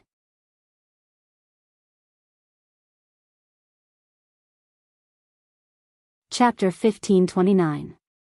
What are you waiting for? Let's go back. Jiang Pengji pulled out her god-slaying sword. Her eyes were fierce. The deputy general said, "Yes, sir." Jiang Pengji wanted to rush out and kill to her heart's content, but she still needed to command the army to defend against the enemy's sneak attack and seize the opportunity to counterattack. The enemy seized the initiative. As soon as they arrived, they rained arrows and disrupted the army's formation. Under such circumstances, if there was no chief commander to command and dispatch, the casualties would be terrible when the enemy rushed in. Jiang Pengji was reckless, but she never delayed important matters. I wonder how Feng Jing and the others are doing. These troops were indeed elites who had been trained for many years. Jiang Pengji often arranged military exercises and rehearsed all kinds of unexpected situations. Therefore, even though the enemy seized the initiative this time, they reacted after the first wave of arrows. They shrank their formation and adopted a defensive formation. This was the method of minimizing losses. At the same time, it could reflect the true combat quality of an army. At the same time, the scouts sent by Jiang Pengji also desperately chased after Qin Gong and Bai Ning's troops. Unfortunately, it was night and visibility was limited. It took them a lot of effort to find the route of the two troops. They hurriedly chased after them, which wasted a lot of time. By the time they caught up with the two troops, the situation had changed. Bai Ning was cautious by nature. Even if he led the troops to chase after the enemy, he would still consider his surroundings. Therefore, he was slower. When the scouts caught up, the army had not yet been ambushed. Bai Ning was also very surprised by the appearance of the scouts. The scouts did not have time to turn over and dismount from their horses. They directly conveyed the order. Retreat. Bai Ning was stunned at first, then he immediately understood something. He immediately ordered the army to turn around and retreat. However, the enemy was secretly watching them. The army's retreat was obvious, so they could not sit still. The originally pitch-black call suddenly lit up with countless orange flames, and countless fire arrows descended from the sky. Bai Ning was shocked, but he still looked calm on the surface. The soldiers also seemed to have taken a tranquilizer. They defended and retreated in an orderly manner at the same time. Was he not panicking? How could it be? He was panicking to death. He never thought that this was a trap set by the enemy. However, Bai Ning knew that as the chief commander, he could not panic. Once he panicked, the army would be like headless flies. They would run around without order and be surrounded and killed by the enemy sooner or later. If Bai Ning's luck was considered good, then Qin Gong's side was quite unlucky. He had completely stepped into the enemy's trap. When the scouts arrived, the scene was already in chaos. The two armies were fighting each other. The light of the fire spread, almost turning this part of the world into daylight. The soldiers' battle cries were sharp and resounding, as if they were about to pierce through one's eardrums. The enemy's sneak attack was quite sudden.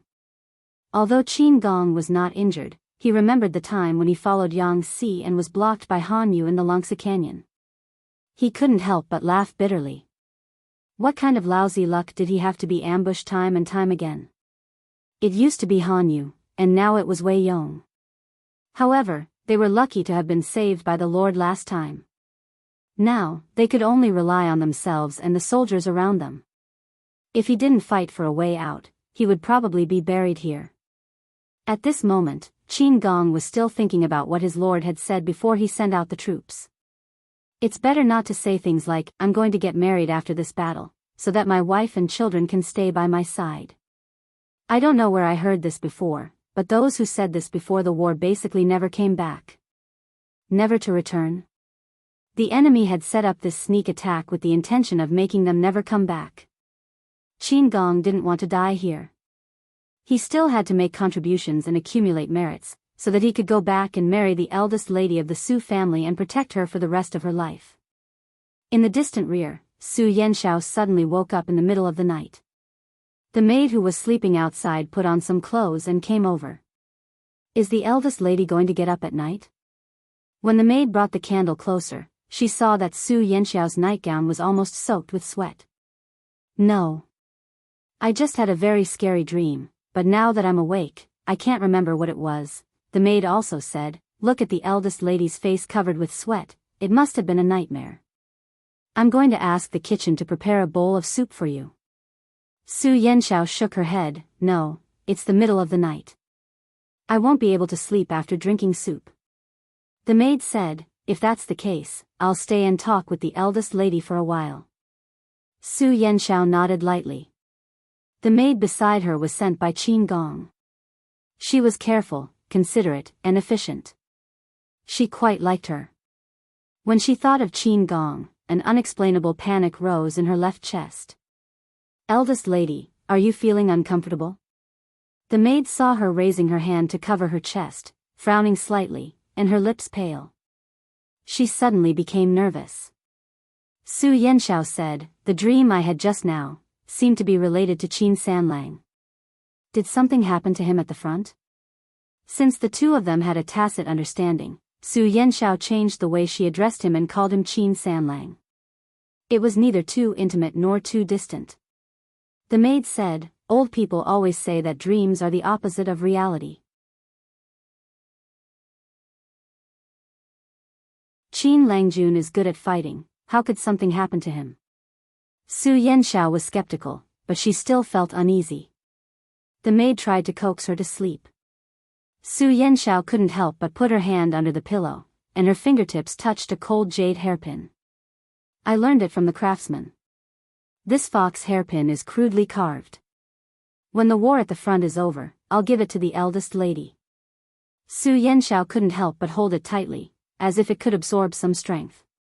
You said you would come back and marry me. She had been embroidering a wedding dress these days, and it would be finished in half a year, just in time for her hairpin ceremony. After that, they would get married. The maid heard her whisper and laughed. Apart from the eldest lady, who else could Qin Langjun have in his heart? Su Yanxiao couldn't help but blush, and her flustered mood calmed down a lot. The situation on Qin Gong's side was indeed not that bad. Relying on the valiant fighting quality of the army, even if the enemy's attack was fierce, they could still maintain their formation and not collapse. As the battle dragged on, the situation gradually stabilized. After all, Qin Gong was immortal, and he couldn't be invulnerable. He was seriously injured in the chaos, but he didn't seem to feel it. He commanded the enemy to kill, and seized the opportunity to break out of the encirclement. We shouldn't continue fighting. Since this is the enemy's trap, the longer we delay, the more disadvantageous it will be for us. Qin Gong was injured, but his mind was very clear. In the face of the enemy's ambush, they could only try to reduce their losses. Of the 36 stratagems, retreat is the best. The deputy general on the side said, General, do you feel that something is wrong? Qin Gong covered his arm, and his expression was somewhat fierce. The number of the enemy's troops is strange. They most likely divided their troops to attack Zhangjiang Pass. Since this was a killing trap set by the enemy, it meant that the previous retreat of the Nya family due to internal strife was fake. The enemy still had more than 200,000 troops. Even if they divided their troops into 3 groups, the number of troops lying in ambush was obviously not that many. It was not difficult to speculate that the enemy was very likely to transfer the remaining troops to attack Zhangjiang Pass. Luring the enemy into the trap, luring the tiger away from the mountain, one was linked to the other, and it was clearly a killing trap. The deputy general said, General, what should we do?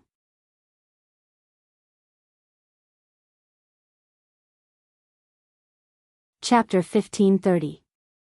I've long heard that Lu Shi has many elites under his command, but I didn't expect that we couldn't keep them here. Fan Shen watched as the enemy fought and retreated, and his heart was filled with impatience and indescribable helplessness. If it had been any other vassal's army, they would have long been thrown into disarray after encountering such an ambush. Not to mention retreating in a short period of time, it was already a blessing from the heavens that the entire army had not been wiped out. Comparisons were odious. Was Jiang Pengji born to teach other feudal vassals how to behave? Jiang Pengji was not only the legendary child of another family, but also the lord of another family. There was nothing to be envious of. The trusted general in charge of the ambush rode forward and asked Fan Chen's opinion with a solemn expression. Military counselor, should we pursue them? Of course. Zishuan has given a strict order to delay as much time as possible. Fan Chen raised his hand to wipe the hot sweat from his forehead. His inner shirt, which was stuck to his neck, was drenched. He said, Lu Shi's subordinates are all clever.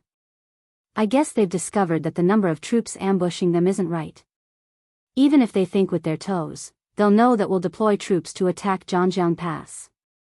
Yes, sir. The general didn't dare to waste time. He ordered the troops to pursue the enemy. They couldn't let the enemy ruin their plan. General, they're catching up. The deputy general's face was covered in blood. Only his black eyes were clean. Don't panic. Just fight and retreat. Qin Gong's expression was firm. His face was covered in blood, making the brown scar on his face look even more terrifying. Is that Nya camp ahead? When we left, the fire wasn't so strong. The deputy general said, General, do you mean, there are enemies over there? Qin Gong's expression was solemn. The Lord is ambushed over there. We have to rush there no matter what. According to the scouts sent by the Lord, she was ambushed at Nya camp.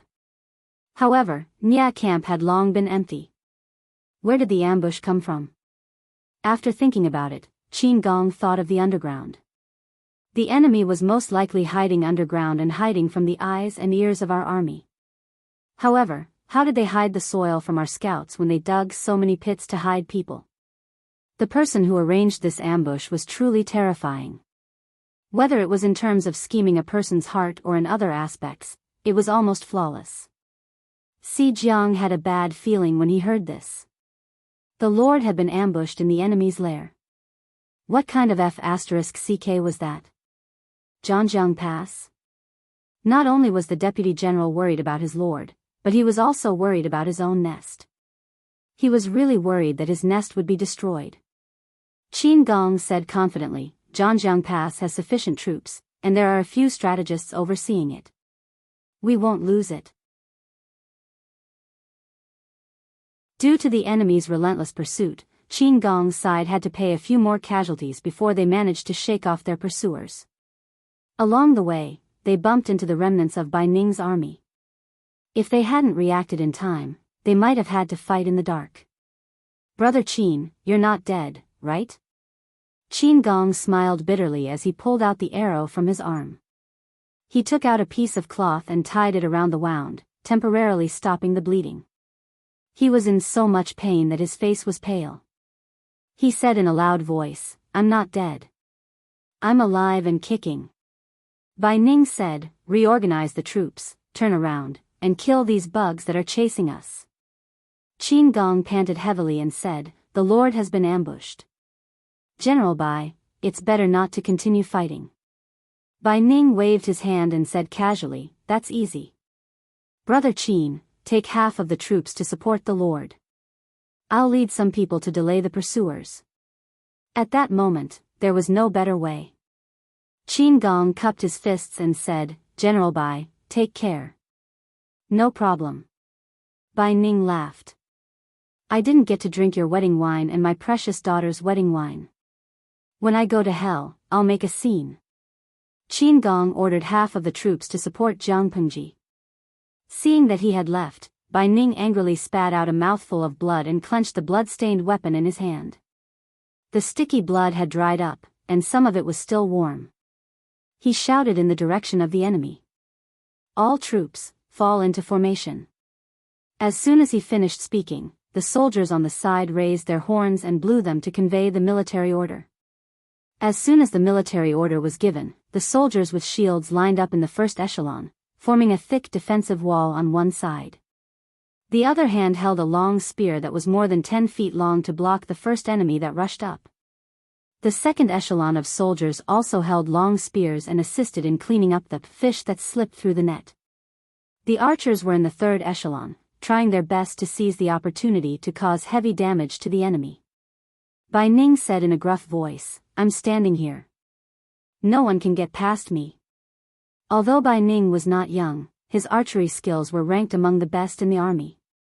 His specialty was shooting 7 arrows at the same time. He used a 2-stone heavy bow. When he shot an arrow, not only could he poke a hole in a person's head, but he could also skewer the next person. The eyes of the two sides were bloodshot. Bai Ning's quiver was out of ammunition, so he picked up his weapon and rushed forward. He killed until his weapon was bent. At the same time, the situation on Jiang Pengji's side was much better than Bai Ning and Qin Gong had imagined. Apart from the unexpected first wave of sneak attacks, they basically did not suffer much in the subsequent confrontations. People could not see the entire battle situation, but Jiang Pengji had a spiritual realm. Within the realm, even flying insects and mosquitoes were under her control, not to mention people. She knew where the army was the weakest, where they needed support, and where the enemy could break through. Under her command, the army calmly withdrew from the enemy's ambush. How could the enemy let go of a fat piece of meat that was already in their mouths? Of course, they would bite like mad dogs. "My lord, the reinforcements are here." Jiang Pengji frowned slightly. What's going on with the reinforcements? It was impossible for reinforcements to come at this time. Jiang Pengji was a very cautious person. Even if she led the army to attack the enemy, she was prepared for a sneak attack on her base. It was better to be safe than sorry. Even if all the information showed that Nie Liang did not have the opportunity to clean up the hidden dangers within the Nie family, Jiang Pengji had laughed at this point. At that time, she mocked Nie Liang for being too soft on his people, but in the end, he was the one who suffered the consequences. The last time she received news from the Nie family was only 3 to 5 days before Nie Liang died of illness. The few tumors of the Nie family were still alive and well. According to the time of Nie Liang's death, even if he instructed Wei Yong and the others to clean up the tumors before he died, it was reasonable to say that it was too late. Due to various reasons, Jiang Pengji was skeptical about the two speculations of internal strife in the Nie family and Wei Yong's withdrawal of troops. Now that they had encountered an ambush, it proved that the two speculations were false. Not only did Wei Yong not withdraw his troops, but it was very likely that he had mobilized his troops to attack Zhangjiang Pass. The ambush was just a ploy to delay the troops. Countless thoughts flashed through Jiang Pengji's mind. The soldier said, the reinforcements were brought by General Qin. Not long after he finished speaking, Qin Gong, who was covered in blood, had already ridden forward. "My lord, are you all right?" "I'm fine." Jiang Pengji asked, "Did you meet General Bai on the way?"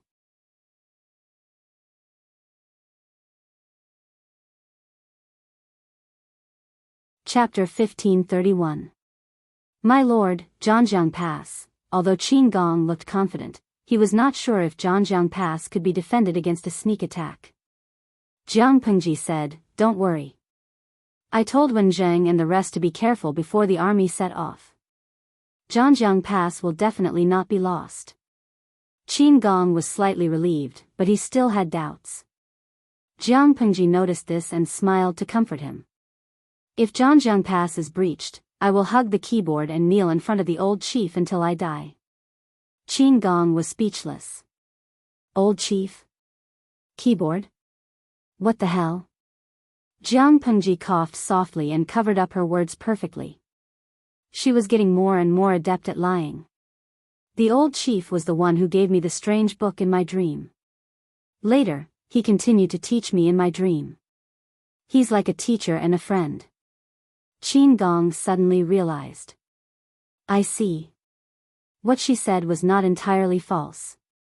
The old chief had indeed trained her meticulously in the few years between choosing his successor and retiring. Teacher and friend.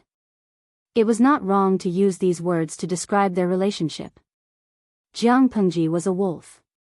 She was aggressive and liked to cause trouble. She wanted to challenge the authority and position of the alpha wolf all the time. The new and old chief often fought because of disagreements. The old chief was a man who looked like a smiling tiger but was tough on the inside. Jiang Pengji was tough and arrogant from the inside out. One was the alpha wolf who was about to retire, the other was the new alpha wolf. It would be strange if they did not fight. Of course, the old chief had been a commander for more than 100 years and had been through countless wars. Jiang Pengji was still a new driver on the road. Even if she could fight, she was tortured badly at first. Later on, she barely managed to fight to a draw. It was the only time they tied.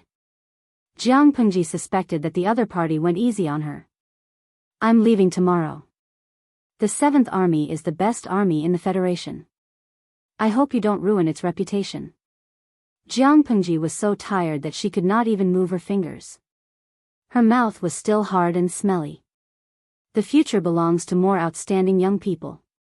The 7th Army will become stronger and sharper in my hands. No one will dare to offend me. Look at what she said. She was just short of saying that the other party was old and should have given up his position long ago. However, the old general smiled and said, "All right, I'll leave the faith of the 7th Army to you." The two women were sweating profusely as they lay on the training ground. Compared to Jiang Pengji's disheveled appearance, the other woman was still standing. I still don't know why the old general retired. You're not old enough to retire. The average lifespan of a commoner in the Federation was around 250 years. Someone like Jiang Pengji could live up to 500 years. At that time, the old chief was only a little more than 200. He was at the prime of his life. Otherwise, he would not have been able to suppress Jiang Pengji, who was an unreasonable wolf cub. In fact, this old commander's position in the Federation was second only to the marshal, and he was extremely experienced. Just because they had a lifespan of 500 years did not mean that they would live to be 500 years old. The average lifespan of a soldier in the army was less than 100 years old. Even though a legion commander was a high-ranking member of the army, it was still a high-risk job. 99% of legion commanders died on the front lines. Very few of them died of old age, let alone retire midway. At that time, many people even mocked the First Battle Legion for producing a coward who was afraid of death. My body is not suited to stay in this position. It looks fine now, but I don't know when it will collapse. You'll know the inside story when you have a higher level of authority. The old chief sighed. The 7th Legion has always been the vanguard with the strongest combat power. I won't be able to hold on for long, but the 7th Legion must have a capable and unyielding successor who can carry the flag. Jiang Pengji was speechless. Was it because she was the best at fighting?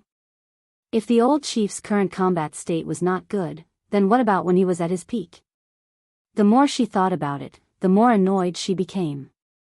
The old chief sneered. What are you thinking about? I'm thinking about when I'll be able to press you to the ground and beat you up. Heh, you went easy on me just now. The amount of water you used was comparable to a dam releasing water. Was she a salted fish that needed to go easy on him? You haven't awakened yet. Even if my condition has deteriorated, I won't lose to a girl who hasn't awakened yet. Jiang Pengji looked at the rising flames in the Nya camp. She did not know why she thought of the past. At that time, she was too tired. She was exhausted after the fierce battle. In the end, the old chief carried her to the warm cabin like a burlap sack. When she woke up, the old chief had already packed his things and left the military headquarters. Jiang Pengji was in a hurry to take office. The front line of the Federation was at war again, so she forgot about this matter. Now that she thought about it, she suddenly remembered something. What the hell did the old chief mean by awakening? It was fine if she did not remember, but now that she remembered, she had to clarify. It was the same logic as obsessive-compulsive disorder. She would feel uncomfortable if she did not clarify. However, before that, there was one more thing to do. Jiang Pengji took Qin Gong and the troops under her tent to rescue Bai Ning. Bai Ning was in a sorry state at that moment. His arms and thighs were injured, and the armor on his body was tattered. Many parts of the armor were pockmarked by the enemy's weapons. If it was not for the fact that the armor was well made and that he had been injured for Bai Ning a few times, he would have been dismounted and trampled into meat paste by the chaotic army. He did not have time to check the condition of his wound. After killing a wave of enemies in a hurry, he used a strip of cloth to stop the bleeding. His left hand was almost numb. Their side suffered heavy casualties, but the enemy did not gain much advantage either. The number of casualties was also high. However, because of the disparity in military strength, Bai Ning's side could not hold on for much longer. Once the army's formation was broken by the enemy, the result would be 1,000 miles of retreat and they would be crushed into meat paste by the enemy. Let's fight to the death with these bastards. It's not a loss to die here. Bai Ning's eyes were bloodshot. Even though he was injured all over, he did not care. Kill one to recoup his losses, kill two to earn a small profit. Even if he died, he would drag a few more down with him. Just as Bai Ning was about to launch the last attack, the enemy ordered the archers to release a rain of arrows again. In the end, an unexpected turn of events occurred. Because it was night time, the pale golden ripples that shrouded the army were particularly clear. A miracle? Nie Jun saw this, and his high and mighty momentum instantly dropped. The arrows stopped in mid-air as if they were intercepted by the layer of ripples. They lost their momentum and fell with a rustle, hitting Bai Ning's head. My lord is here? He had seen this scene before, and he was sure that it was his lord. Is his life more important than yours? Jiang Pengji led the troops over. When she saw Bai Ning's sorry state, she suddenly became angry. Are a bunch of good-for-nothings worth paying with your life? Jiang Pengji reprimanded Bai Ning angrily. Bai Ning was prepared to fight to the death, but now that his lord was here, he did not know what expression to put on. He could only listen to the reprimand obediently. Little did he know that his seemingly majestic lord was also being reprimanded by another person. You Abba, you were ambushed and attacked. Where is your spiritual realm? Jiang Pengji quibbled, I didn't want to cheat too much, so my realm only covered a few feet around me. You Abba, it's obvious that you've been pretending to be a pig to eat a tiger for too long. What's the use of these excuses? The old chief's mouth is quite sharp. You Abba, if you return to the Federation in this state, won't the 7th Army be assimilated into a pig farm? Not using too much ability doesn't mean that you have to be schemed against like real people in ancient times. Jiang Xiaozhou, I've prepared the keyboard for you.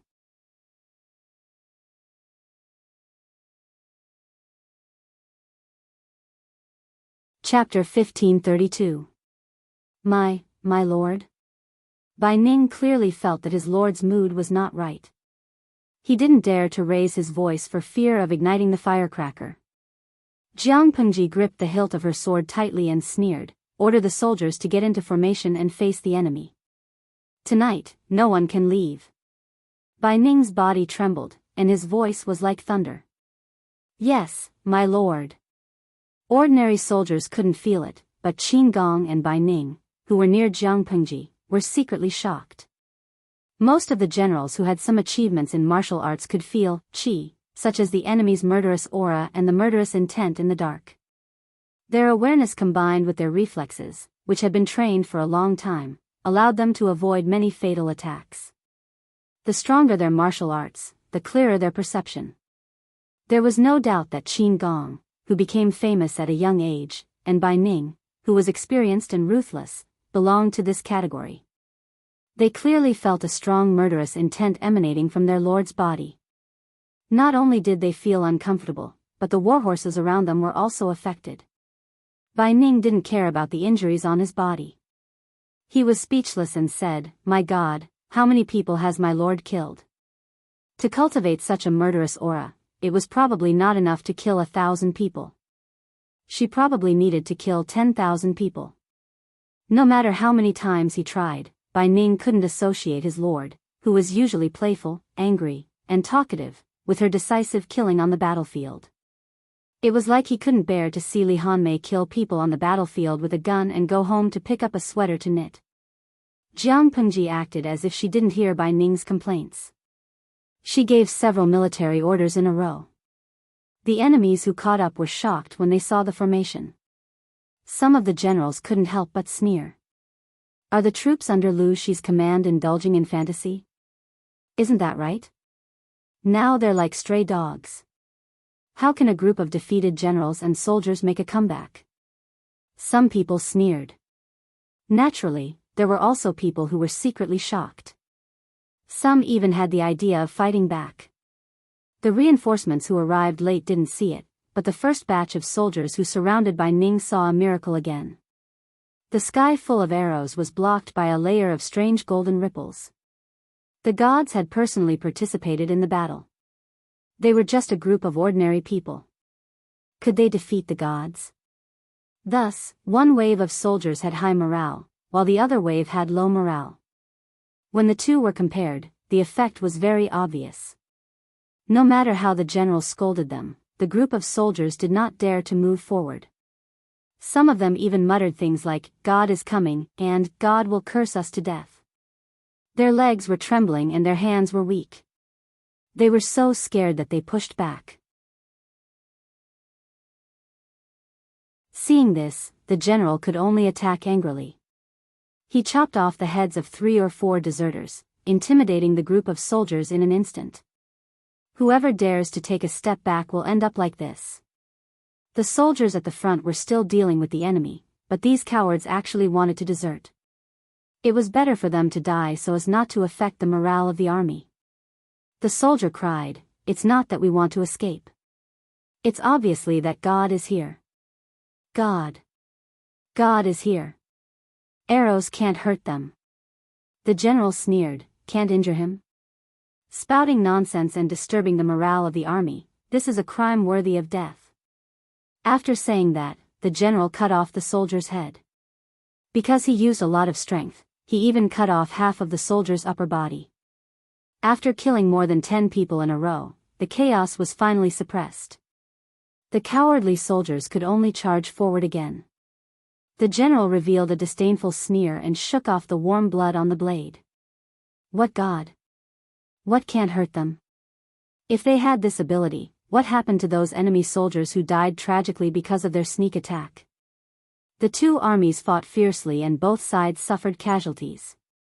Didn't they see that the enemy not only had the corpses of their own soldiers, but also the corpses of the enemy soldiers? What God? It's just a cheap trick to shake the morale of the army. What happened at the front line? Fan Shin came late and did not see the miracle. He only saw some of the soldiers being afraid to fight and disrupting the army formation, so he sent people out to suppress them. The general cupped his fists and reported, "It's just the enemy deliberately mystifying things, using some miracle to scare people." Fan Shin raised his eyebrows. "Miracle? What miracle?" The general roughly explained the process. Fan Shin frowned after listening. Is there something wrong?" the general asked. Fan Shin suddenly thought of something. His expression was faintly excited, and the hand holding the reins trembled slightly. His breathing was rapid and excited, and he almost lost his voice. "Maybe Lu Shi is also here." The general's eyes widened as if he did not hear what Fan Shin said. What did he mean by "Lu Shi is also here"?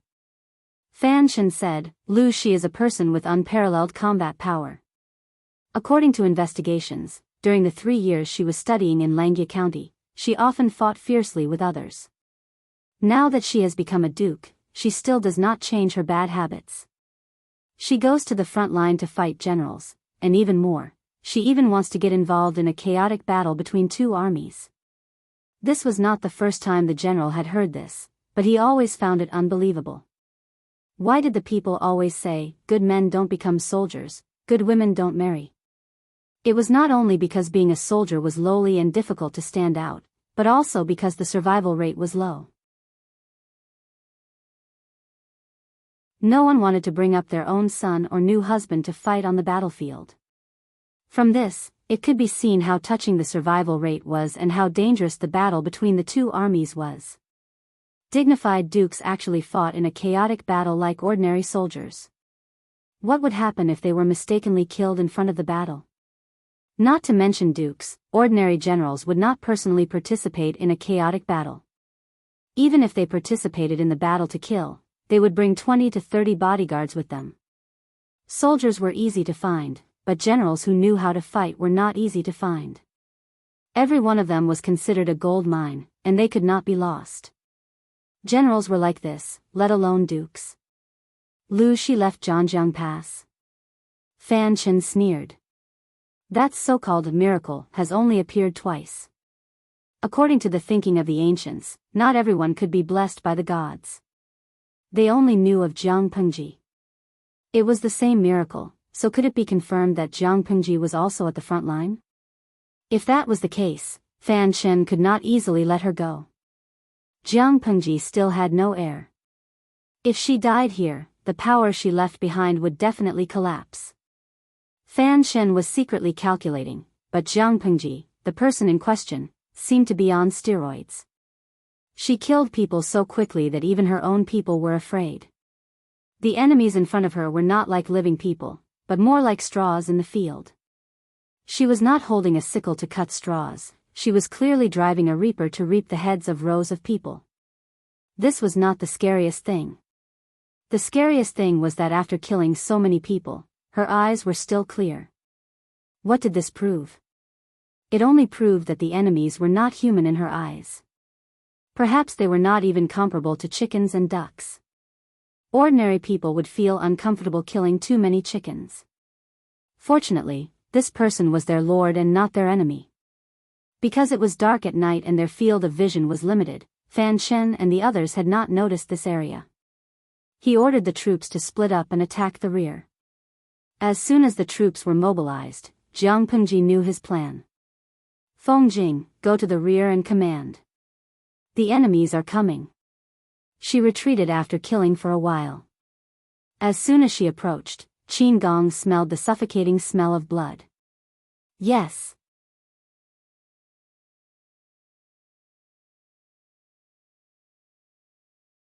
Chapter 1533.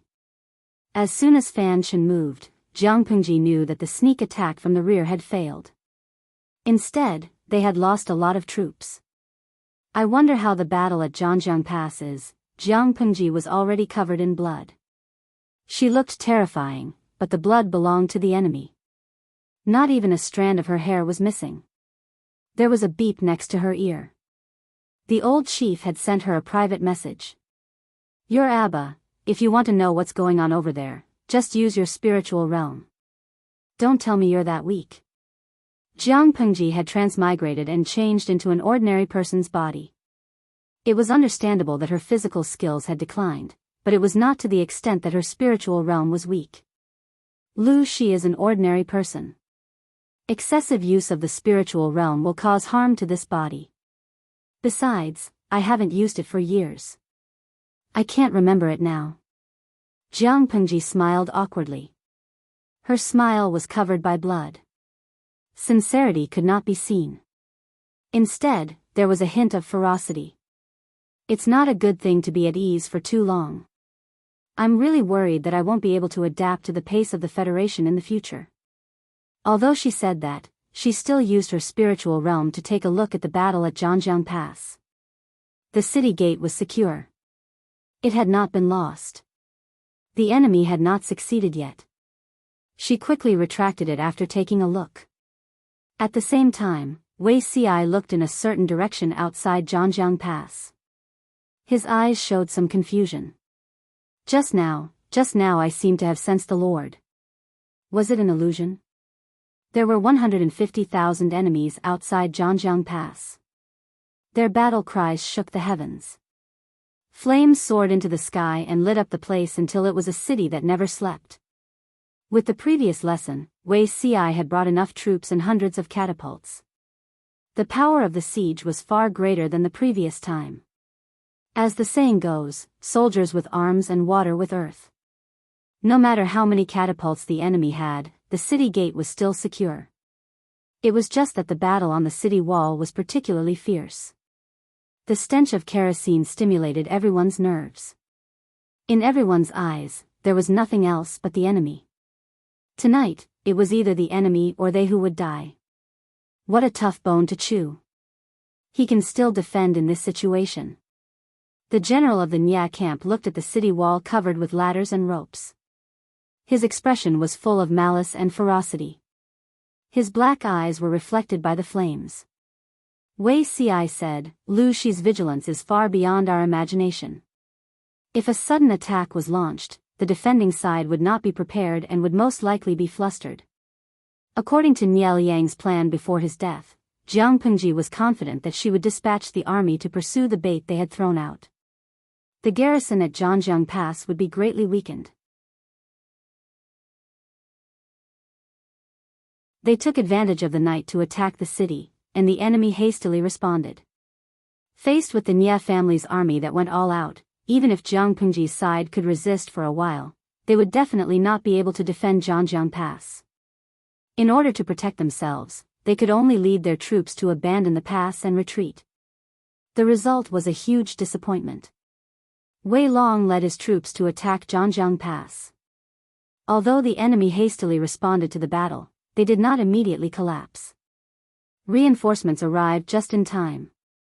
Jiang Pengji was far more cautious and meticulous than he and Niel Yang had imagined. She was clearly a 22 or 23-year-old woman, but her way of doing things was more cautious and cunning than a 45-year-old man. She had already believed the news of Nya Jun's retreat, and in the end, she even ordered Zhangjiang Pass to be on high alert to prevent night attacks. He really didn't know whether he should say that she was doing something superfluous, or praise her for being as cunning as a fox, treacherous and suspicious. The general said fiercely, so what if we're vigilant? We must pass this trial tonight. This time, Nya Jun was determined to take down Zhangjiang Pass. If they did not succeed this time, they did not know when the next opportunity would come. Of course, we must pass Zhangjiang Pass tonight. No matter what price they had to pay. Looking at the huge fireballs being hurled by the catapults onto the walls of Zhangjiang Pass, the battlements, and even the city gates, Wei Long's state of mind was extremely calm. That Shizhong is still somewhat useful. Shizhong had been randomly slashed a few times by bandits with a hatchet. His right hand could not write for a short period of time. The wound on his cheek was too deep, causing his left eye to be completely blind. There was also an extremely long wound from his left shoulder to his collarbone. With such a serious injury, even if he had amazing willpower to copy and memorize the blueprint, his hands were not strong enough. He could not draw such a detailed blueprint at all. Since he could not draw, he thought of a plan and simply verbally explained. He verbally improved the existing armaments, such as coating the stones of the catapults with a layer of kerosene and igniting them before they were hurled. The lethality of fireballs and simple stones was not the same. After Shizhong's improvements, the catapults did indeed cause great pressure to the pass.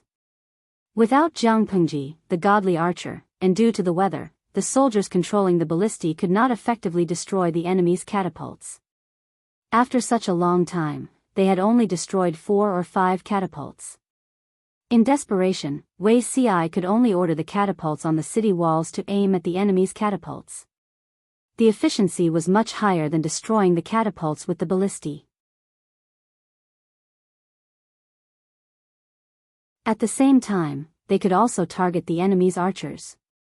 There was still a stalemate above and below the city walls.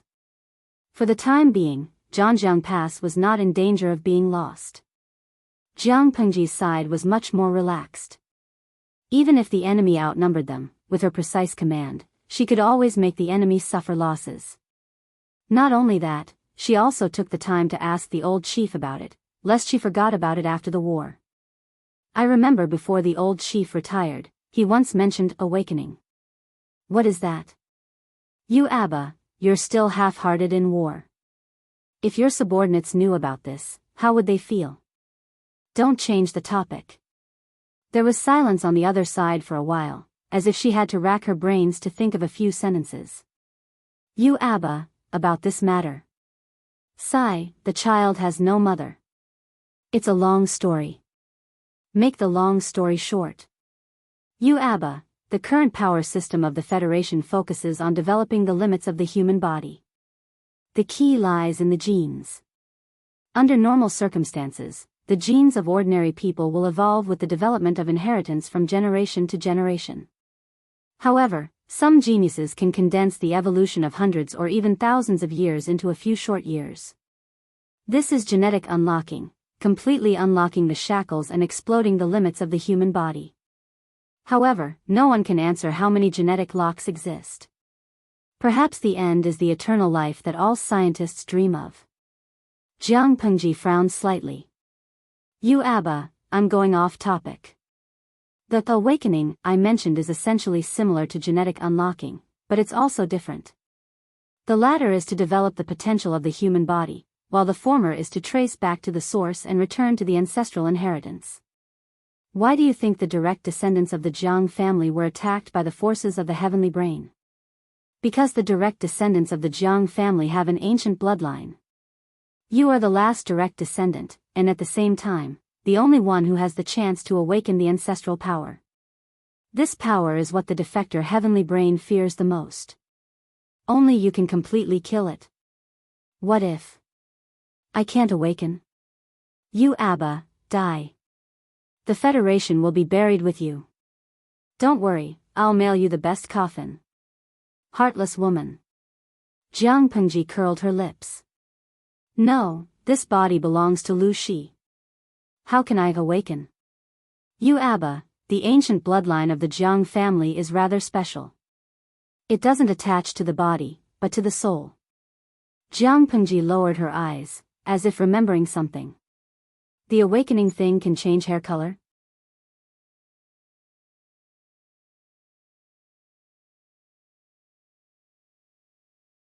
Chapter 1534.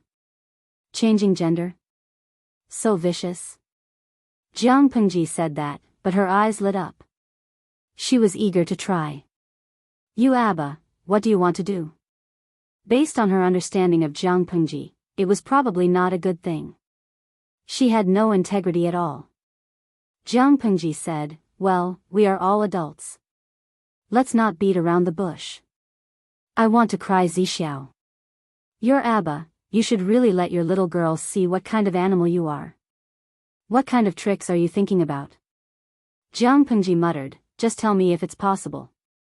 You Abba, no, give up. The Jiang family's atavistic ability is fire control. It doesn't support gender change. Fire control? Jiang Pengji couldn't help but complain, isn't this the same ability derived from unlocking my genes? She thought it would be some amazing special ability. In the end, it was just playing with fire. You Abba, it's different. Before the awakening, it was normal fire. After the awakening, the fire can burn everything. It's said to be the fire of extreme yang that can cleanse everything. Even the Federation's warships with the strongest defense can't withstand the damage of that kind of fire. Not only can it burn physical bodies, but it can also burn spiritual energy and life. Awakening the ancient bloodline ability, apart from the change of the fire, will also strengthen the body by 100 times. At the same time, it will greatly increase one's lifespan. Sky Brain hated the direct descendants of the Jiang family. Besides the old grudge from 2,000 years ago, there was another reason. Jiang Pengji echoed, it's really good.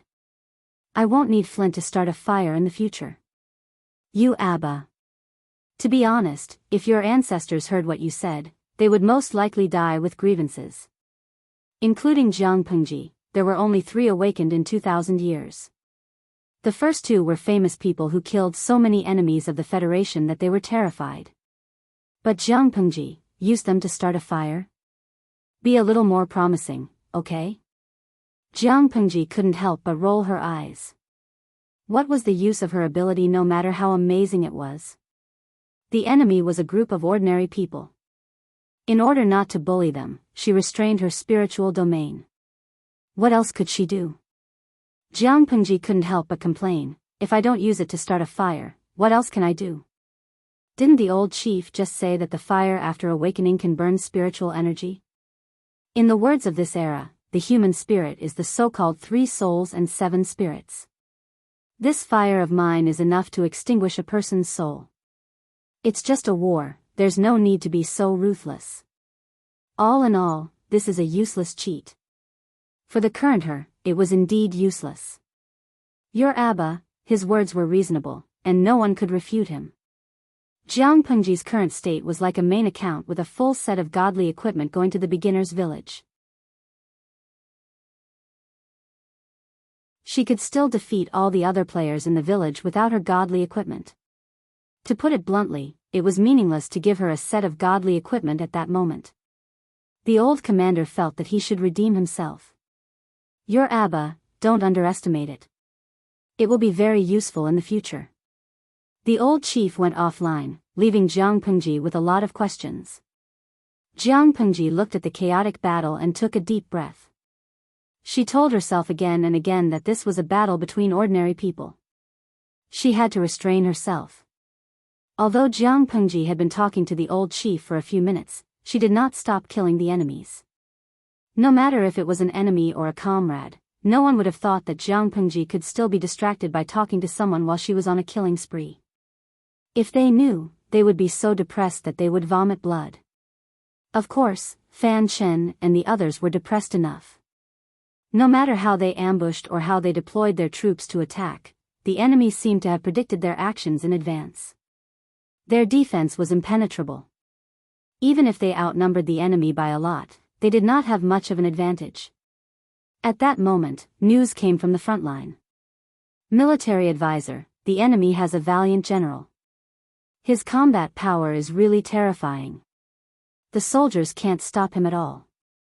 This statement was embellished. In fact, the soldiers in that area were scared out of their wits. Almost no one dared to advance and attack.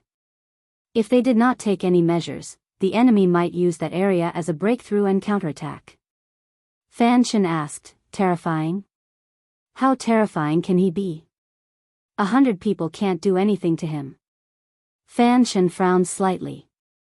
It seemed that he did not expect Jiang Pengji to have such an inhuman existence. To describe someone's bravery, people always like to use, 1 man can hold the pass against 10,000 or 1 man can fight against 100. Whether it was 10,000 or 1 man can fight against 100, the words 10,000 and 100 were empty words. The general idea was that there were many people, not really 10,000 or 100.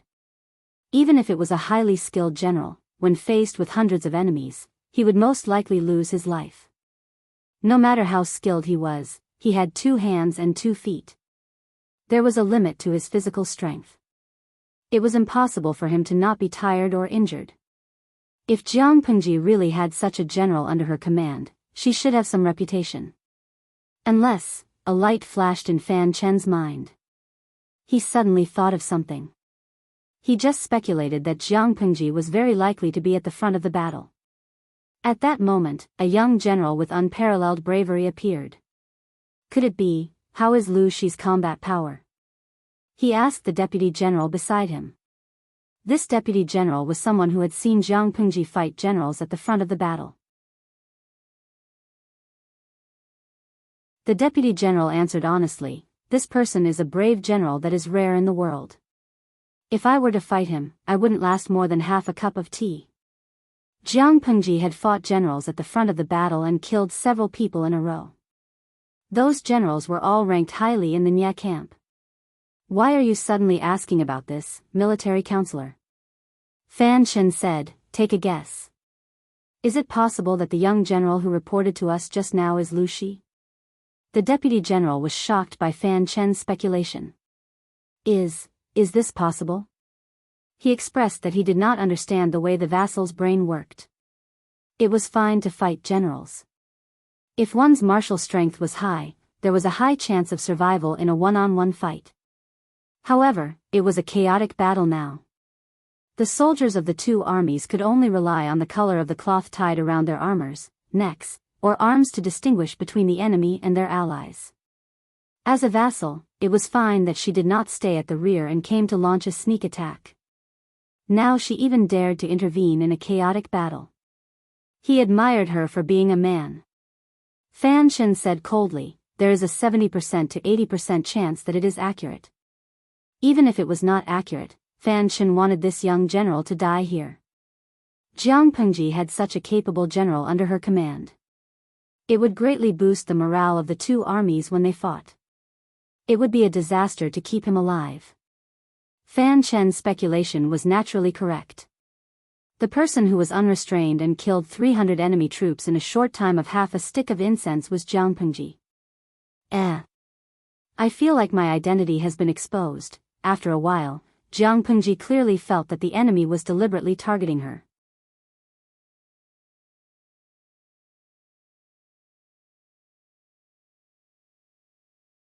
Chapter 1535. The enemy underestimated the power of the iron whip. When they aimed their long spears at White, which was under Jiang Pengji's crotch, Jiang Pengji waved her long whip and tied up all their spears like a snake. She exerted strength in her wrists and easily snatched the spears from the hands of more than a dozen people. She flicked her whip again and returned the spears to the enemy. Some pierced through the cheeks, some aimed at the neck, and some pierced through the heart. They couldn't even touch Whitey, let alone hurt Jiang Pengji. That was a pain in the ass. Fan Chen was extremely dissatisfied with the progress. So many people couldn't take down one person. His warhorse is still full of vigor and vitality. The general said, it's not that we are incompetent, it's because the enemy is too evil. Not to mention Jiang Pengji, the horse she was riding was evil. No matter how many people tried to stab the horse with their spears, they always hit an invisible but real barrier and couldn't move an inch. The soldiers were confused by the change.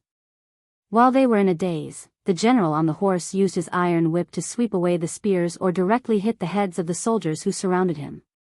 It was not an exaggeration. The strength of the iron whip could really break the neck and send the head flying.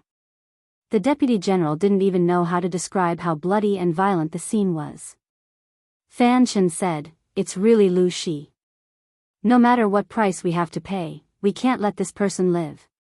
The general sighed secretly and cupped his hands in acknowledgement. In order to arouse the fighting spirit of his soldiers, he directly called out Jiang Pengji's identity. As the saying goes, brave men are bound to be rewarded with a great reward. Under Fan Chen's instruction, the general showed the reward. This person is Lu Shi, the feudal lord. Whoever can take his head will be rewarded with 100,000 taels of gold and a title of nobility. 100,000 taels of gold? A title of nobility? The high reward made the eyes of the timid soldiers red. One by one, they rushed forward without a care for their lives. They were soldiers who hung their heads on their waistbands. There was no tomorrow, and they didn't know when they would be able to stand out.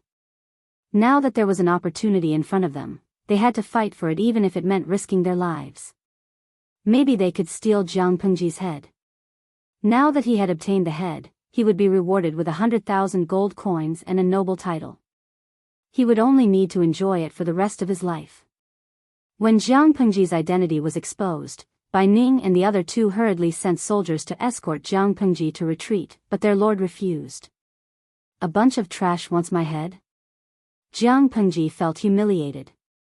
Not to mention a group of ordinary soldiers, even her colleagues from her previous life did not have the confidence to take her head. Did they really think that her head was made of paper and that anyone could covet it? You're courting death. Jiang Pengji alone attracted half of the enemy's firepower. The enemy archers aimed at her and White, who was under her crotch. Fan Chen felt that Jiang Pengji deserved to die, but he did not know that Jiang Pengji was a ghost. Even the king of hell did not dare to take her life. The rain of arrows came from all directions. Those that could be shot down would be shot down, and those that couldn't be shot down would be blocked by the spiritual domain. She did not have to worry even if the enemy rushed over. Sending someone's head from 1,000 miles away, the gift was light, but the sentiment was heavy. How could she not accept it? Bai Ning, who was seriously injured, was ordered by Jiang Pengji to command and dispatch. He could not easily go forward. He could only listen to the soldiers' battle reports. Through a few words, he knew what shocking feat his lord had done. The enemy's corpses around her could pile up into a small hill. Qin Gong's injuries were relatively light, so he could lead the troops to support Jiang Pengji. I have to inform the military counselors about this when I get back. He was not a person who liked to snitch, but he really could not stand his lord running around with the enemy. If Qiguan Rang and the others were there, Jiang Pengji would not dare to be so brazen. They were not there, and Qin Gong and Bai Ning could not suppress her. Even if his lord bore a grudge, Qin Gong still had to snitch. The night was dark. The two armies were fighting to the death. Almost everyone had lost their minds. A soldier had just stabbed an enemy to death, but in the next second, the enemy's blade pierced him full of holes. While the battle here was in a stalemate, the killing at Zhangjiang Pass was even more tragic. Wei Yong had obviously come prepared this time. Even though Wei Ci and the others had already thought of ways to destroy more than 50 of their catapults, there were still brand new catapults pushed up by the soldiers to replace those that had been smashed to pieces. The firepower was fierce, and the attack did not decrease. It was very dangerous on the city wall. Qiguan Rang and the others could only retreat to command, so as to avoid being accidentally injured by the catapults. My lord is very right about one thing: the Nie family is rich and powerful. We are really inferior to them. Qiguan Rang's newly made feather fan had long been burnt to a crisp. His sleeves were also burned with a few holes. He looked very pathetic. Wei Ci smiled bitterly when he heard that. The Nie family was indeed rich and powerful. Old Master Sun Wen said with a gloomy expression, "They are determined to break through Zhangjiang Pass. If this situation continues, I'm afraid we won't be able to defend it." It was not that our army was not strong enough. It was just that the enemy's numbers and firepower exceeded the limits of what we could withstand. In this siege, the losses of both sides were more tragic than the previous one. If it was in the past, Wei Yong would have long retreated in the face of such a huge loss. But this time, it was as if he had taken the wrong medicine and was unforgiving. Qiguan Rang said, "Wei Yong doesn't feel bad about such a huge loss." Wei Ci said, according to his character, he won't easily withdraw his troops at this time. Of course, it's best not to withdraw either. Qiguan Rang asked Wei Ci with his eyes. Wei Ci said, "My lord is still outside Zhangjiang Pass. If eldest brother knows, he will definitely send troops back to help. My lord will be in danger. If Zhangjiang Pass was lost, it was lost. They could fight back sooner or later. But if my lord was gone, then it was really irreversible." Qiguan Rang sighed secretly. His lord was such a worrisome person. At this time, Old Master Sun Wen said, "If we can't defend it, we might as well retreat to Erdeo City." Wei Ci asked, "Zidao means to let go of Zhangjiang Pass. If my lord finds out, she will definitely be furious." Sun Wen said, "This is called advancing by retreating." Jiang Pengji knew that the Nie family was difficult to deal with, so she was unusually cautious when defending. Not only did they build a barbican, but they also built a temporary city wall to cushion the enemy's troops. Sun Wen said, "The area outside the city wall of Zhangjiang Pass is controlled by the enemy. It's also quite convenient for them to transport catapults and scaling ladders without any obstruction, but it's a burden for our army. It's better to let go of this city wall and retreat to Erdeo City. The distance between Guanmen Pass and Erdeo City is quite far. If the enemy wants to attack Erdeo City, they can only go through the city gate. Although the city gate is tall and wide, there are tens of thousands of enemies. It's impossible for all of them to rush in at once. It'll take even more time to transport ladders, catapults, and other supplies in." The newly built Erdeo City's defensive ability was slightly weaker, but it could still cushion the enemy's troops and buy time for their own side. If the enemy wanted to rush in, they would definitely disrupt the army's formation. It might even lead to the predicament of the reinforcements not being able to arrive in time. Because of the city gate, the enemy's catapults could not reach Erdeo City in time, imperceptibly weakening the enemy's combat power. Sometimes, a strategic retreat was also to lure the enemy into taking the bait.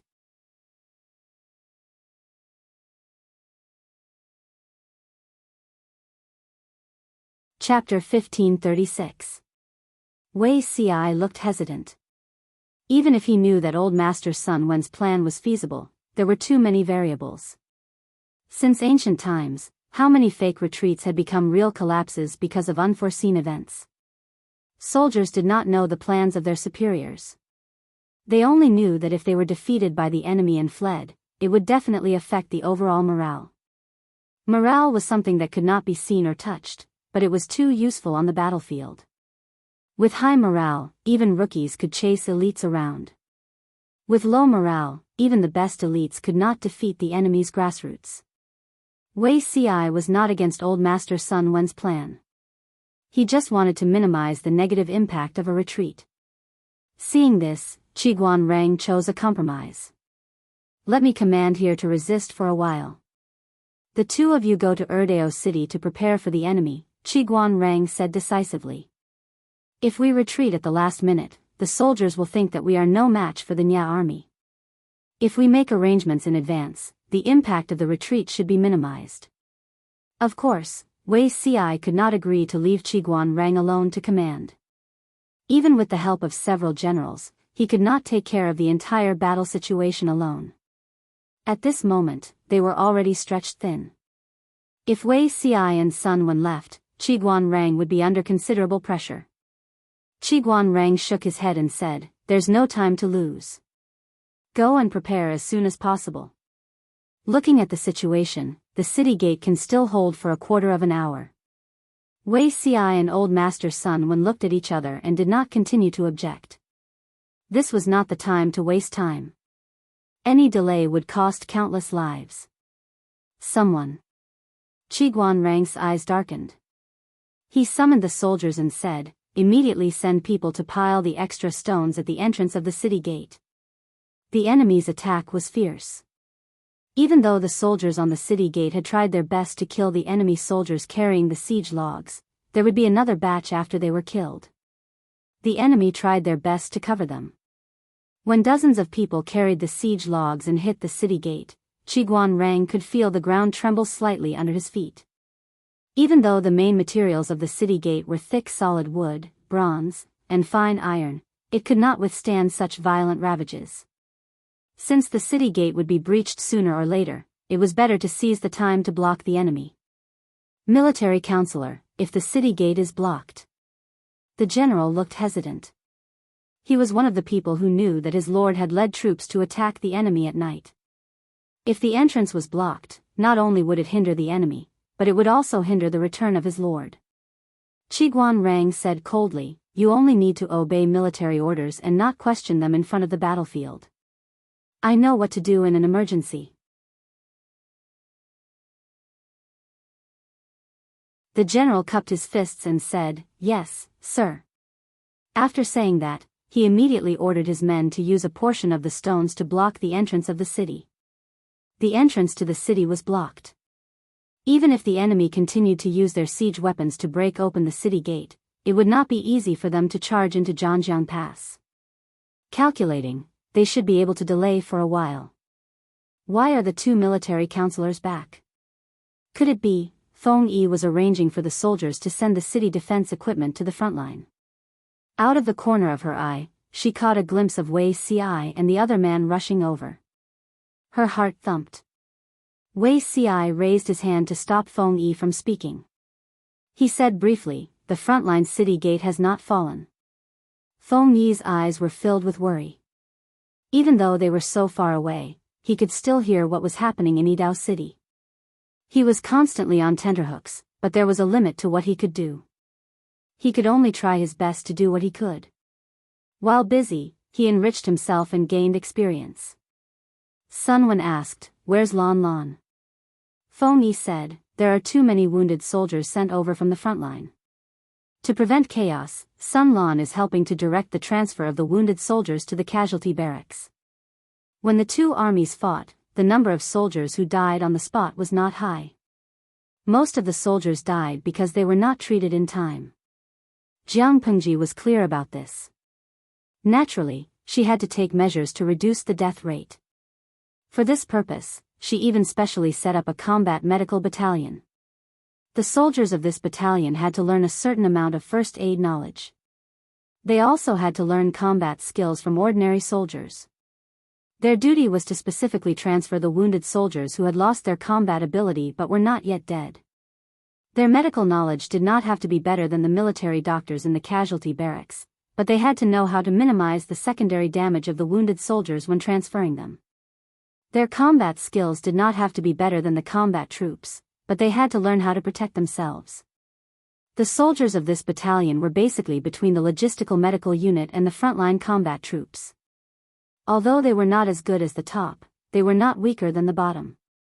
In a sense, they were more important.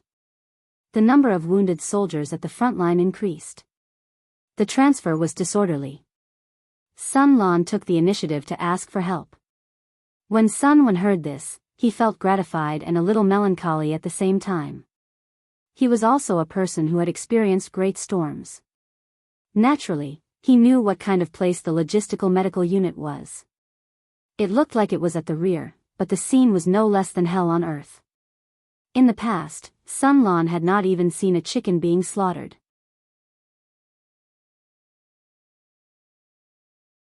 He did not know if he could bear to see it all of a sudden. Old Master Sun Wen valued his grandson too much, so he subconsciously treated Sun Lan as a child. He did not know that his grandson had already grown up. War was the best way to train people. At first, Sun Lan helped to command and dispatch. Later, when he saw that there were not enough people, he also helped to carry stretchers and wounded soldiers. He went back and forth dozens, hundreds of times. The clothes on his shoulders were torn by the hemp ropes. The flesh on his shoulders and palms were rubbed until there were bloody blisters. His originally clean clothes were also dyed red by the blood of the wounded soldiers. From afar, he looked like a bloody man. There was more determination between his brows. How could one still see his past appearance? He happened to hear the news that the front line was about to retreat. He suddenly felt as if he was struck by lightning. It was as if his soul was about to leave his body. Grandfather Sun Wen was at the front line. How was he now? Grandfather, Sun Lan looked at the blazing flames on the horizon. His heart almost twisted into a ball. However, he had no time to inquire about his grandfather's news. He could only grit his teeth and suppress all his worries. The huge medical unit was full of wounded soldiers. Some were lucky enough to get stretchers or straw mats. Most of the soldiers could only lie on the ground. Those with less serious injuries leaned against each other to reduce the space they occupied. Because the female military doctors were short of manpower, the medical supplies were also somewhat stretched. Many soldiers only had time to hastily clean their wounds, stitch them up, and bandage them. The rest was up to fate. The seemingly crude medical methods were very comprehensive in this era. Overall, the death rate of the soldiers under Jiang Pengji's command was also the lowest in the same period. Listening to the cries of the wounded soldiers, Sun Lan took a deep breath. He suddenly had an unprecedented impulse. However, he quickly shook the thought out of his mind. You're tuning into the Biyao's Wuxia Chronicles YouTube channel. Don't forget to subscribe and join us on this journey to catch the most captivating stories.